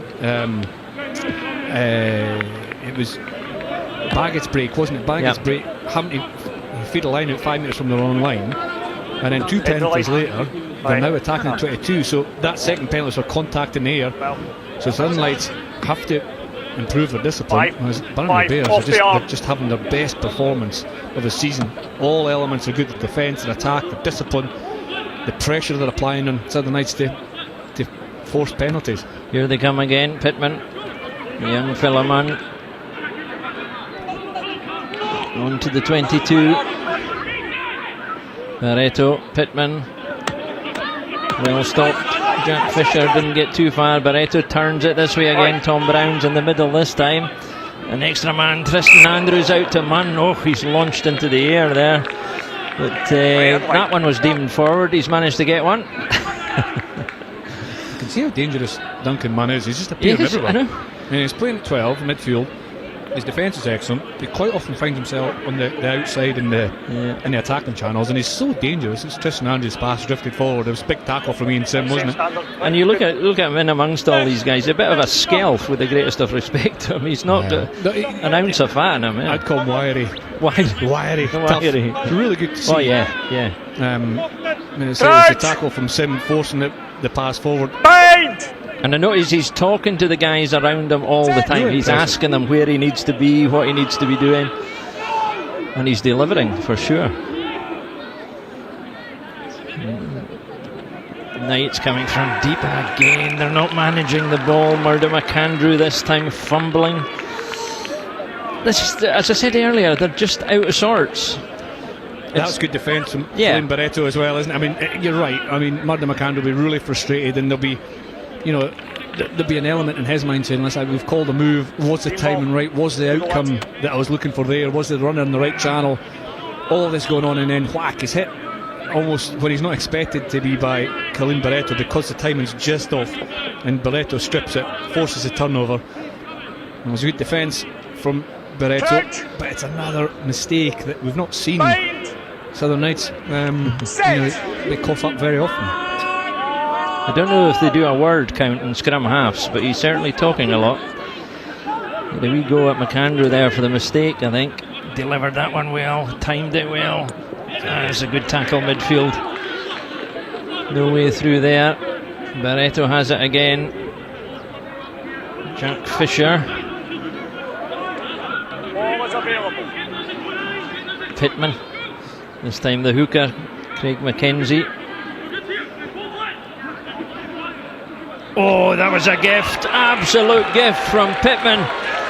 Straight into the pocket of number 22, Jason Baggett, who won't get an easier score for a very, very long time. Well, what a game it's been, Chris, because that's not the way you would have expected the next score to come. Well, I tell you what they have improved, Southern Knights, is the defence, and not so much the defensive tackling, but their positioning. That started with a brilliant tackle from Patrick Anderson, getting in the passing lane from that set piece move from Boroughmuir Bears, stopping momentum way behind the gain line. As a result, Boroughmuir are then having to try and attack from deep without momentum. That allows Southern Knights to get on their feet, come forward, and Pittman showed once or twice to pass the ball, and he shouldn't really have given it because Baggett was there, but he just felt as if he had to give it. Good play, good defensive press. That's a try that's built on the back of defence. Patrick Anderson's tackle initially, and then the positioning and the drive to come forward off the line, and Baggett just perfect, sees that ball the whole time, picks it off and runs another post.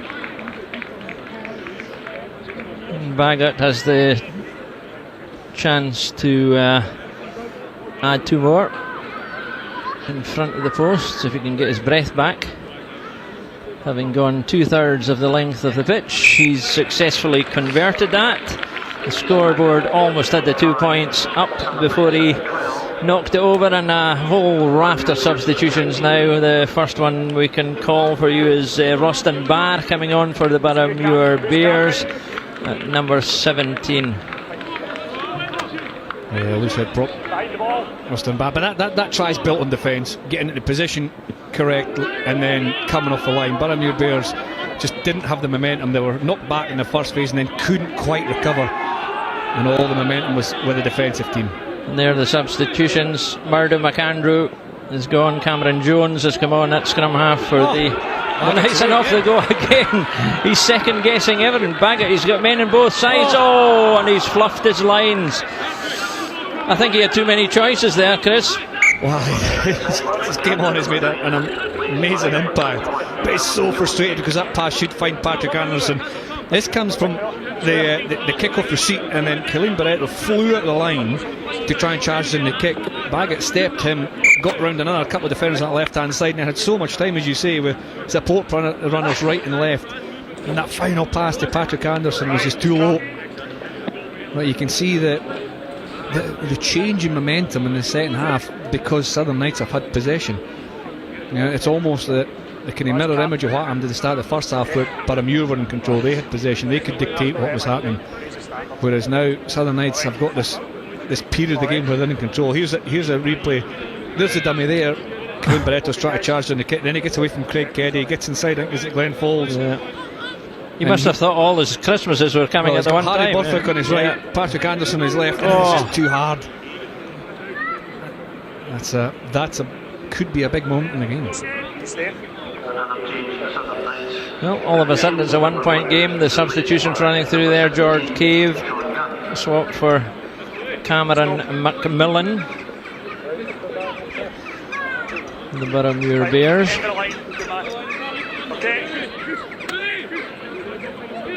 Time on. In ball.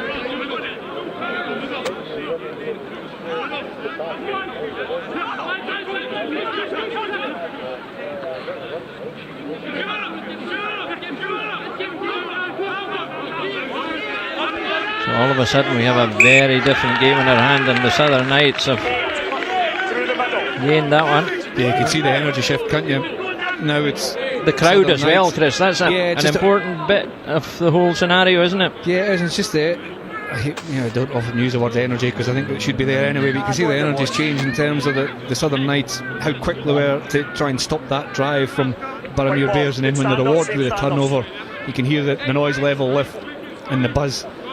Boroughmuir don't need to panic because they're still leading this game, but at the moment the momentum and the flow of the game is with the Knights. And Baggett's playing first receiver now, with Cammy Scott having moved into midfield, or inside him anyway. Well, initially you can't see just in the right hand side picture, but the midfield of the Southern Knights are very narrow, and you've got Ian Sim all the way out on the right hand side in his own. It's just about running up the touchline. Maybe a kick over the top eventually.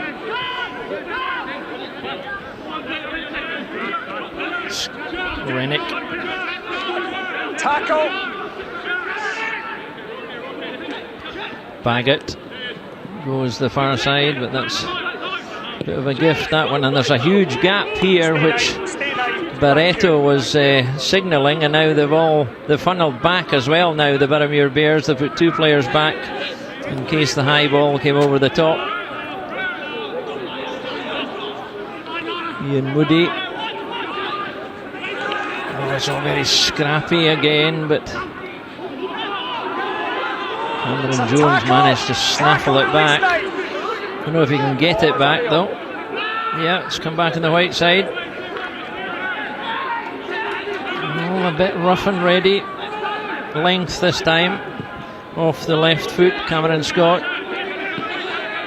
Now Tristan Andrews taking the long way round, unfortunately for him. And all he's managed to do is pass it to the ball boy. Well, the last couple of phases have been all about kick chase. And firstly, Glenn Falls covered Baggett's kick really well, thumped it long and had a really good chase along with I think it was Scott McGinley who did the big tackle, and on Joe Jenkins, and then once Southern Knights put the ball through Cameron Scott, the big kick chase through Harry Borthwick was excellent, putting Tristan Andrews into touch. So it's quite often we talk about kicking, we don't often talk about the kick chase, but both occasions there the chase was excellent and it forced the error.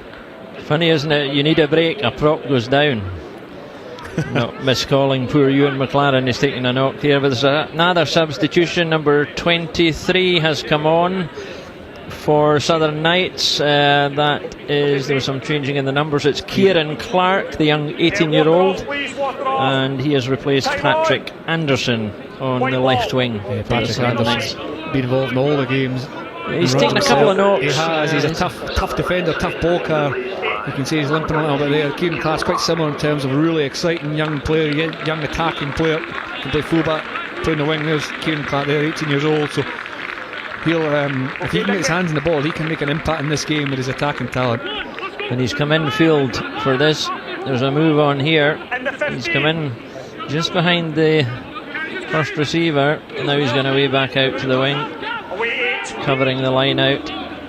So Southern Knights beginning to get a bit of a roll on here. 54 minutes into the game. This pass, Baggett changes his mind, comes down this side, the right hand side. Now that will go all the way over the line. Just checking, and they're having to come back for that one because it's gone all the way out from where he was. It's the first time that's happened here, where they've had to come back for the over kick.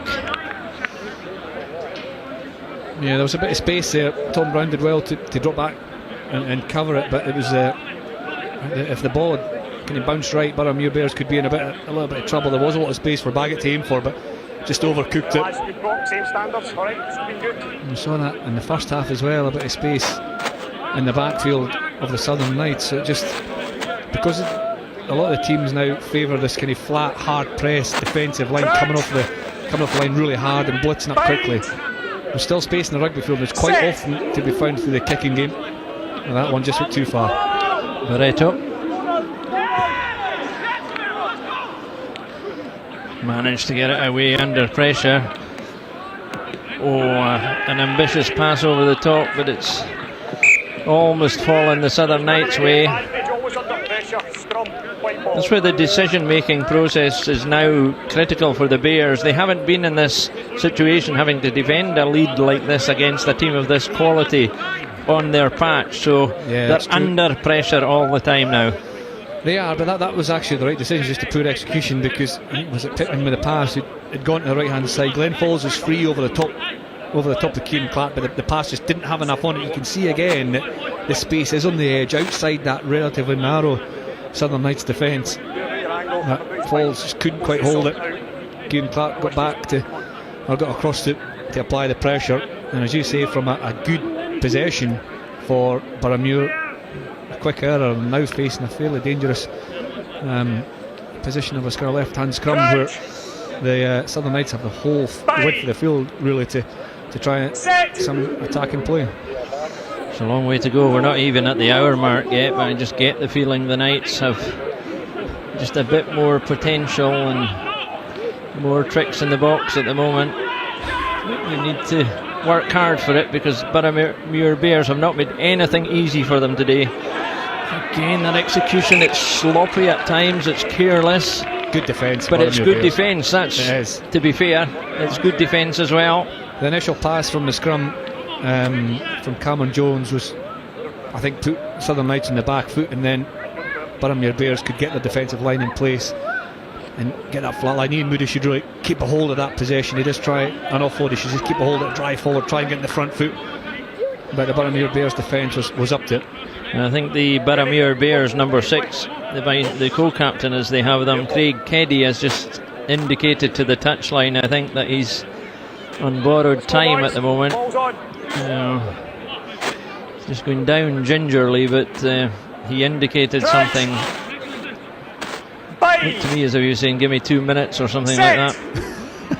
I hope that's what it was. And they've given away a penalty under pressure.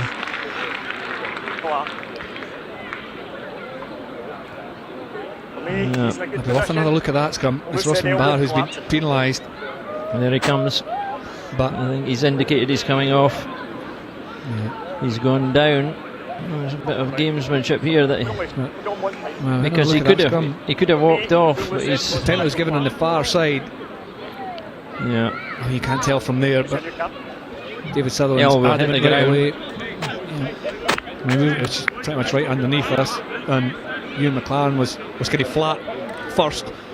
And that must have been a misdemeanour from Rustin Barr. And interesting, where Southern Knights had the opportunity to kick a goal from a closer position. The first half opted not to. This is a big kick, probably almost near on 49 metres in the angle.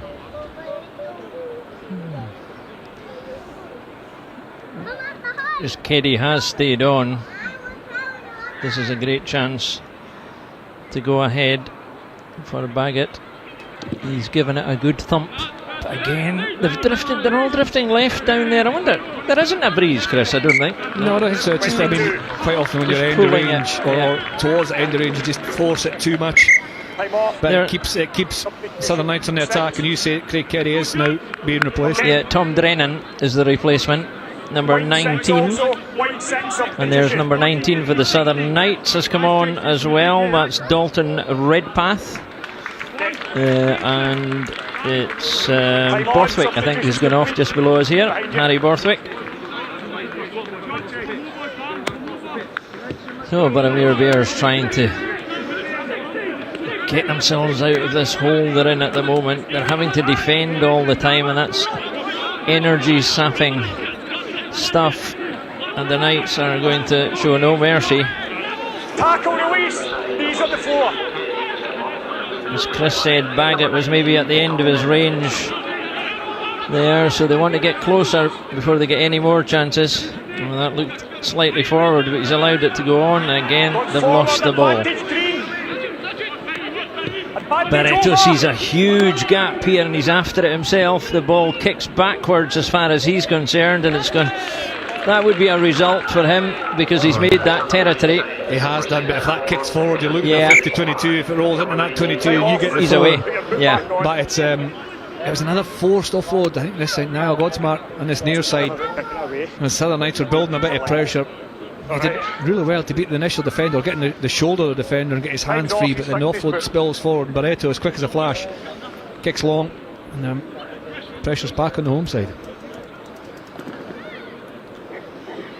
The water carriers are running on and off here all over the place. There's a bit of a discussion between the assistant referee on the far side. There's a boot issue, I think. I can't see through a ruck of players, but somebody's lost a boot. There we are. It's Ian Moody, former Boroughmuir player as well. I think Ian Moody spent a bit of time at Boroughmuir. The big number 8. Even Colleen Barreto's talking to him there.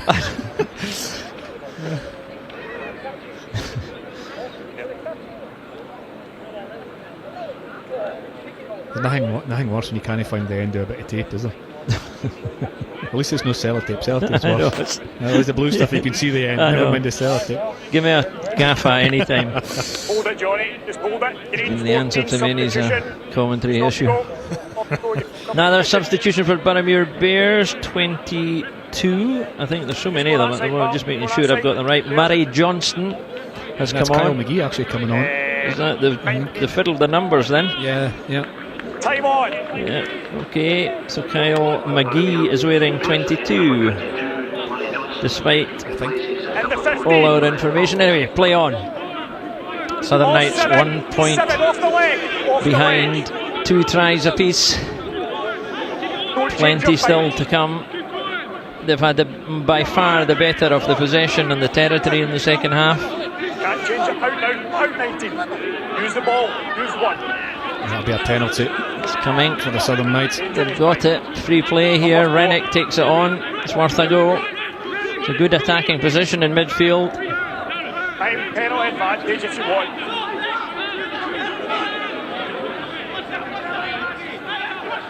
Cameron Jones and busy Baggett.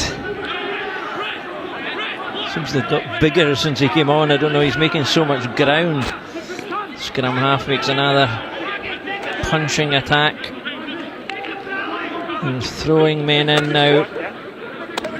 Bounce pass, hung in the air, but the referee has called them back. Yeah, back for the penalty from the driving maul. Southern Knights got it set up, it was moving forward, and there was a couple of infringements from the Bears. And you can see that this is where Southern Knights, when they've been under pressure in the games before, and even in the first series of FOSROC Super 6, the forwards in their pack got them out of holes quite often, whether it was the driving maul, whether it was a pick and go, it was a really aggressive edge up front. And you just wonder if they'll maybe move towards that style of play as we go into the final quarter.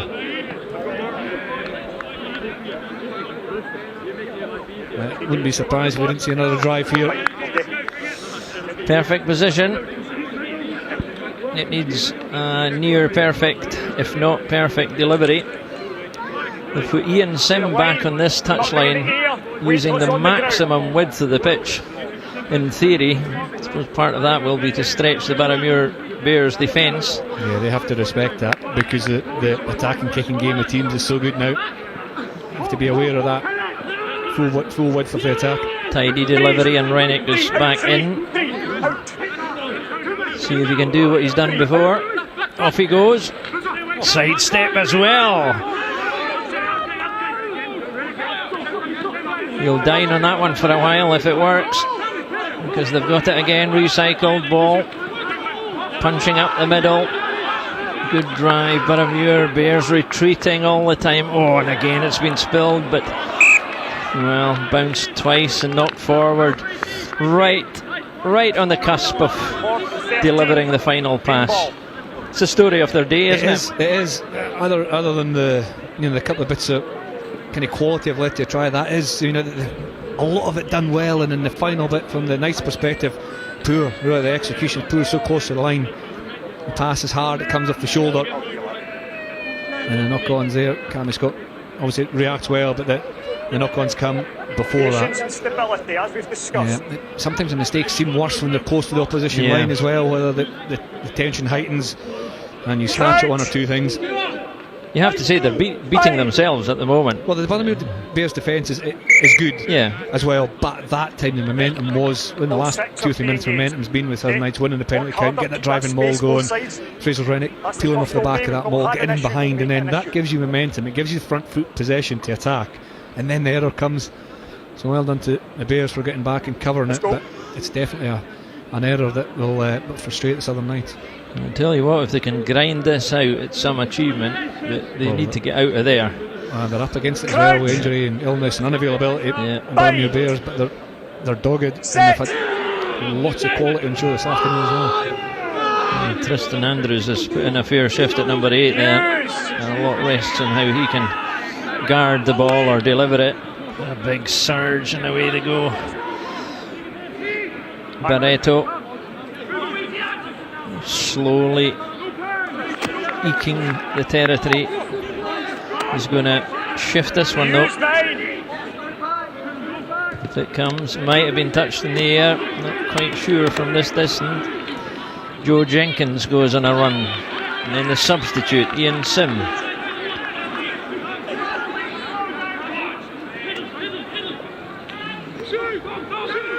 Plenty men out to the left here, and there's some space as well. That may or may again, it's just the angle. Some of these passes over that far side, certainly to my view, are borderline. There's some stuff going on off the ball. It's all happening at the green yards. He's through, he's away, he's going to go all the way to the line. What a score. Classic run from Ewan McLaren, who's gone all the way, and he's left in his track, he's left carnage across the field. Oh, what a finish from Ewan McLaren. Outstanding score. Yeah, you could chuck a 1 in front of that 3 in the back of his jersey. What a finish by Ewan McLaren, and it came from Southern Knights having momentum, getting in behind, shifting the target.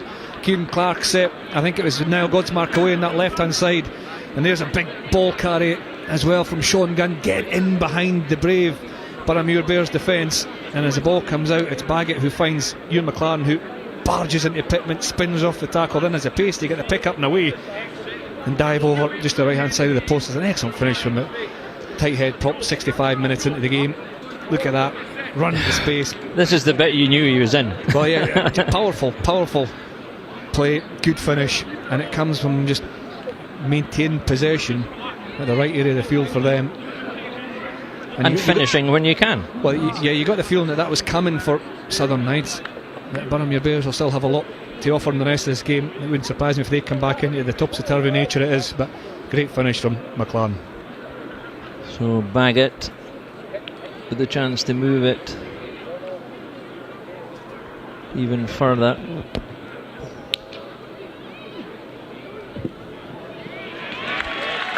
That's dead in the middle. It's an important kick as well, just to extend the lead. But Baggett, he has had an impact as he came on. Another look at this pass again. There's a Baggett pass, but actually Ewan McLaren as well to pick up the ball initially and then thump through the first challenge of Pittman and an acceleration of drive to get there. Great finish from Ewan McLaren.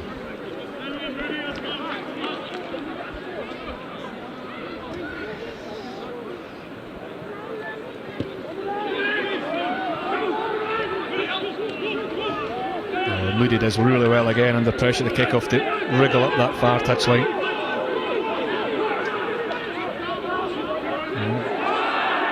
Dalton Redpath again, who's made an impact since coming on, a couple of big carries. This goes upwards. Andrews waits, well taken. He's given no chance to move, and he's lost the ball as well. More importantly, David Sutherland's on top of them. He's stopped them. It's just energy again, isn't it? Like yeah. A good kick from Jones. The whole thing's moved, and everything's left to right now. Yeah, but that man Tristan Andrews is still stepping up for Boroughmuir. Took that high ball under pressure, but it was a really good tackle from Kieran Clark. And then the counter ruck came in, driving through over the top of the ball that exposed the ball really for the Southern Knights to pick, but Fraser Rennick just couldn't quite pick it up.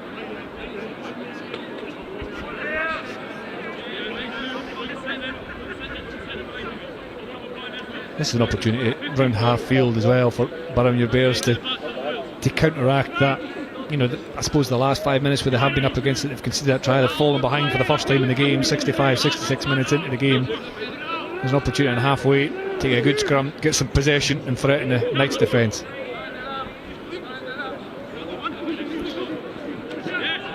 Duncan Munn again, fighting hard through the contact, isn't he, for someone so young. A high tackle as well. Another big unit replacement for the Bears.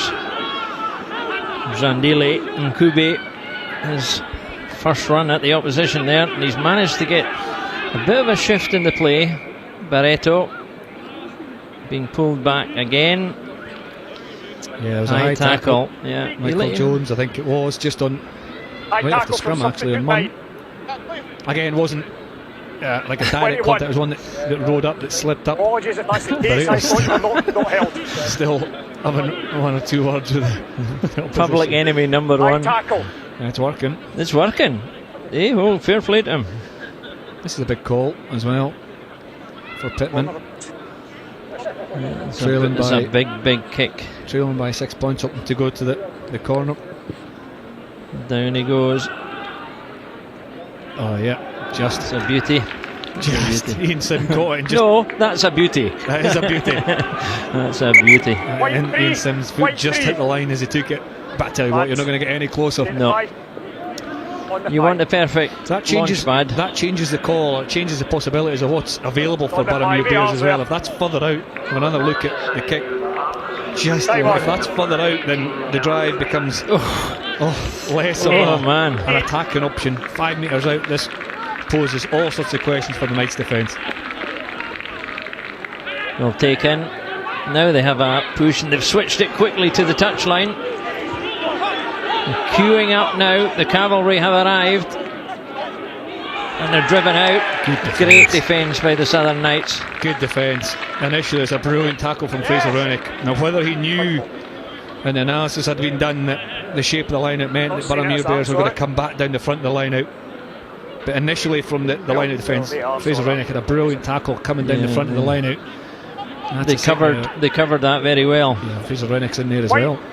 Sean Gunn as well. Now it's important for Rennick to get the ball in properly.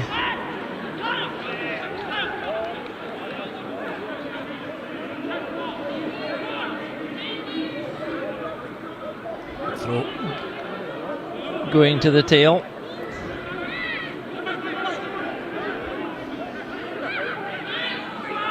Baggett. It's not going to go out. Tom Brown inside. Kingsbridge held up. Oh, he slipped it through. It's Tom Brown again. Man on man. There's nobody better on the field, probably. Taken down to 5 metres out. And again, they've managed to grasp it, grapple it away, the Southern Knights. Man on man, Chris, you'd almost put your house on him. Well, he did well, so well to wriggle at the initial contact, then get behind. But look at the quality of the defence. Three defenders back. And Jenkins, Godsmart and Cammy Scott's in there as well. Jason Baggett adds in to make a fourth. That's a desperation to get back and cover the line break. There's not much else Tom Brown can do. I just thought when he turned in, I thought he was away because it was perfect. The gap opened up, but then it was just like a blanket of midges got him. It's so difficult to make that sidestep when you're quite straight. Now he's coming straight through the line, and the defender's in front of him. If the defender's either side of him, you can pull the defender and then change the angle, make that sidestep more effective. But really difficult when the defender's almost in front of you to stop, start, and get round and defend. But there he is, driving through. It was him that carried the ball at initial contact. He kept a hold of it all the time. And then Jenkins is in front of him, so he did well. Yeah, it was a good defence, really good defence. And they ripped it off him. Tom Brown will be frustrated that comes loose because you are in behind. You have created the opportunity to keep the ball, so they're frustrated. But credit to the Knights defence, 4 players getting back, forcing error. A couple of the Boroughmuir Bears asking the referee how long they've got. Well, I can tell them it's about 8 minutes or thereabouts, 7 minutes. I don't envy you having to pick a player of the match, Chris, but you can think about it. It's your decision, no mine. I'll have a think. There's a couple. Yeah, there's more than a couple. Yeah. Both sides. Because have been responsible for setting the mark all day. Nothing changes now. It's a big scrum. This is the biggest moment in the game since the last big one. As you get closer and closer. Where's Barreto? Look at him. Look, he's chatting. Look, he's chatting away. Look. I wonder if anybody answers back. Crouch. It's an interesting defensive position he's taken him as well. Separate himself away from the scrum, give him a bit more space. So it looks like he's not going to challenge round at the back of the scrum, but he is now. Actually, well, they've turned it. It's a mess. He's going to let them have another go, boys. Reset. Well, usually when scrums spin that quickly, there's something doing. Usually somebody walking it round, but wouldn't really be in their interest, would it? I mean, the Boroughmuir Bears don't want to give anything away here. They want to be squeaky clean, if anything. Yeah, we'll have another look.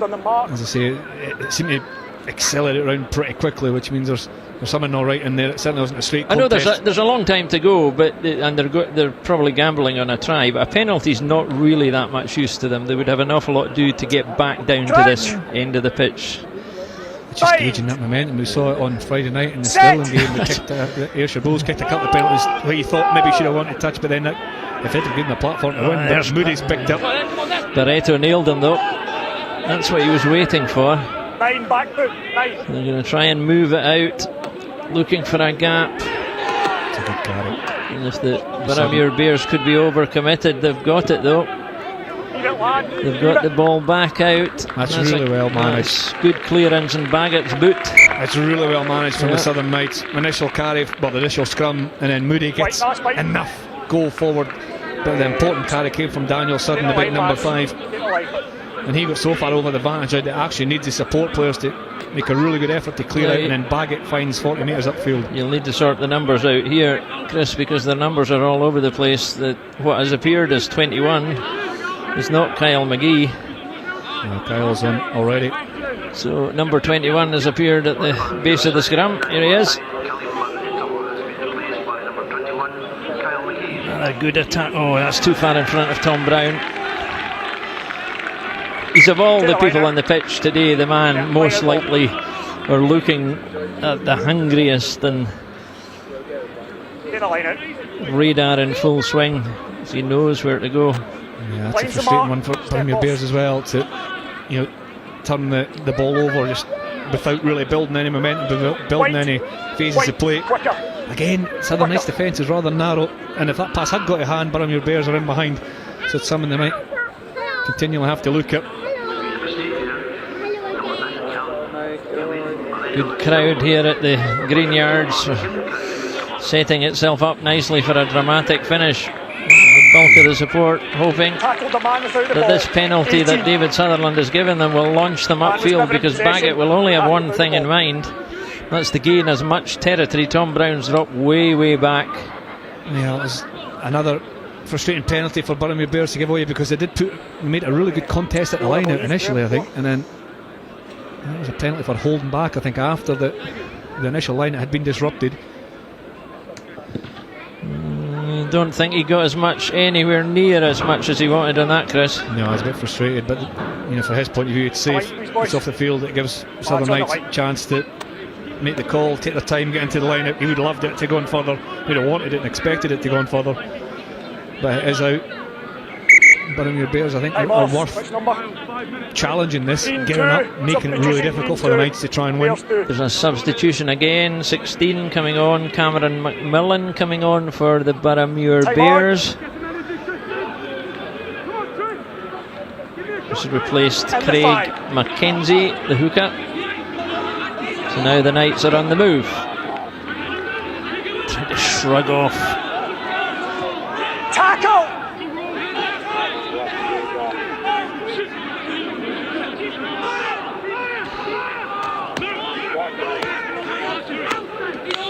They're building it up, they're turning the screw. Space on the left hand side. Boroughmuir Bears scrambling defence, 6 points adrift. They need something to get out of here, and at the moment this would be good enough to put the Southern Knights to the top of the table.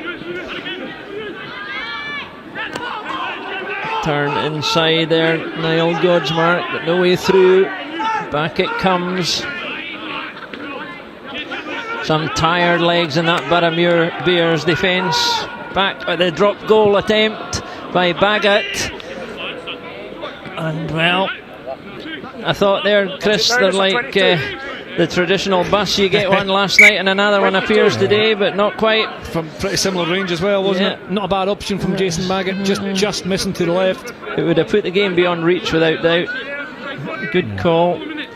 Up until yesterday, there hadn't been, in the history of the FOSROC competition, there hadn't been a drop goal. We've not seen many drop goals in the game at all, but it's you think how hard teams work to win a penalty. That drop goal option's always there, and you'd imagine you'd go to it more often.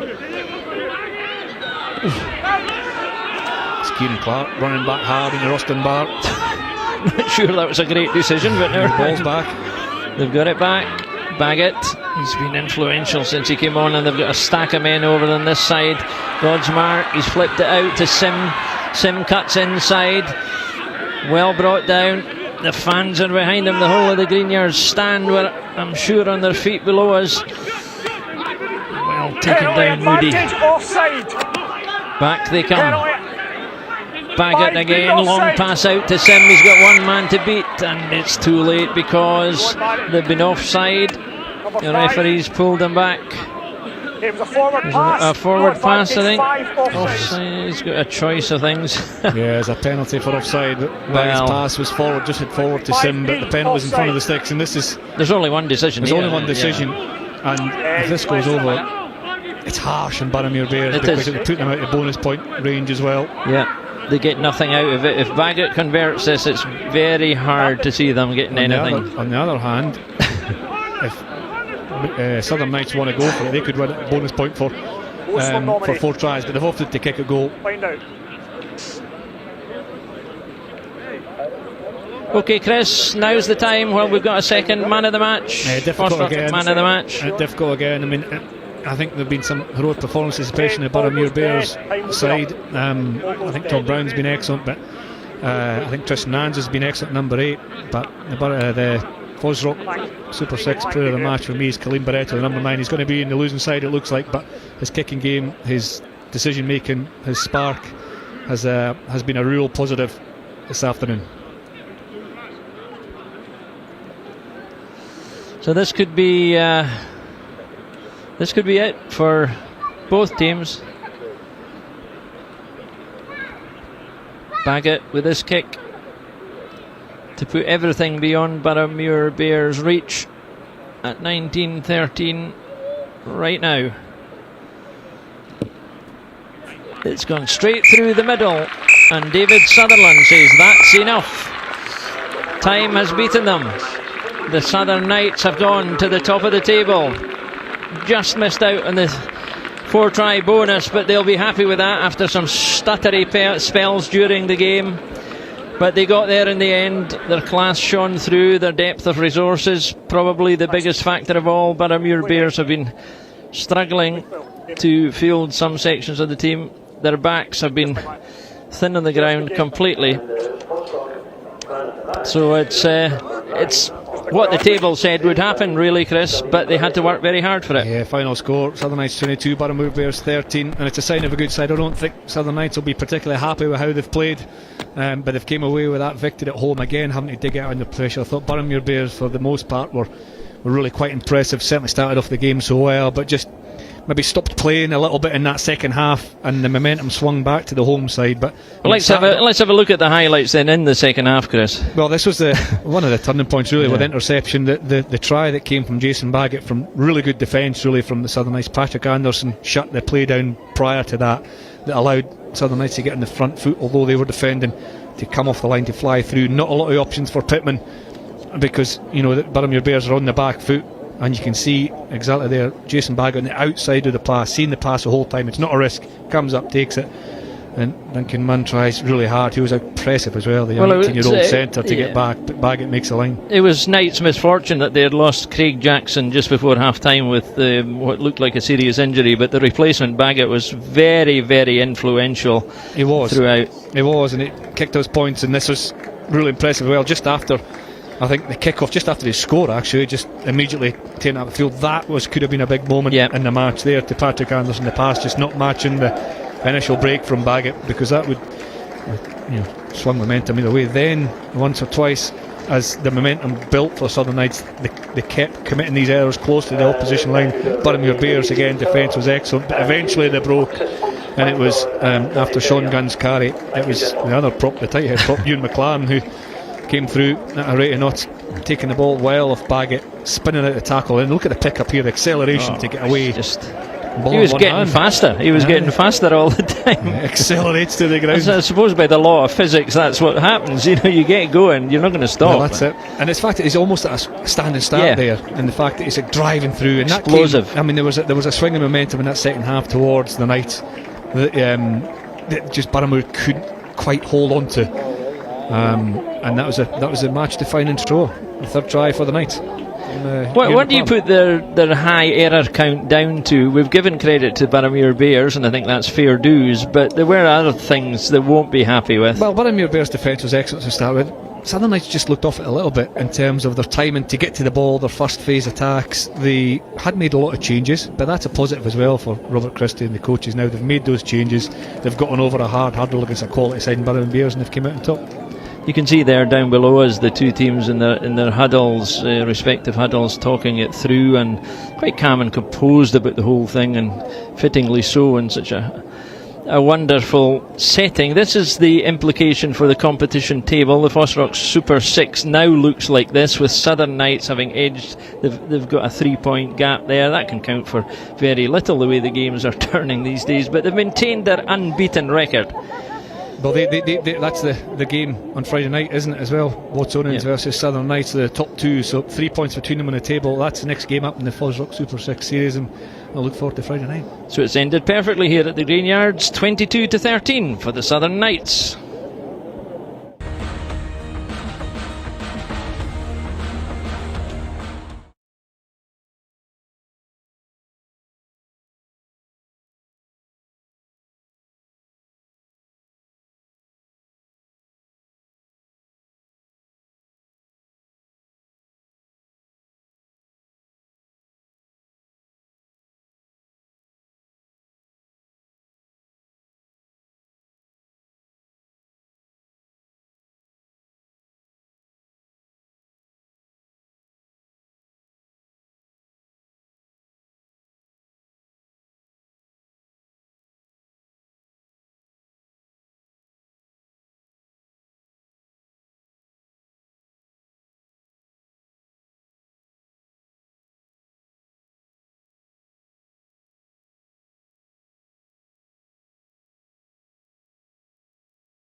fantastic performance in the first half from Boroughmuir Bears, not to be. Those Southern Knights go to the top of the table, 22 points to 13. It finished here in one of the bonniest stadiums in the land, in the shadow of the Eildon Hills. The player of the match though is Kaleem Barreto, and Kaleem, I have to say that it was a great performance from you guys. You were really dominating that first half in particular. Frustrating for you not to get the win. Yeah, absolutely. I think that's the story of the season so far, is that had pretty big flashy moments. We showed in that first half, especially in that second half against Ayr, exactly the same. We can play, we can compete with the top and probably be at the top, but then it's just our little own mistakes, as you saw, as our individual errors that cost us, not them.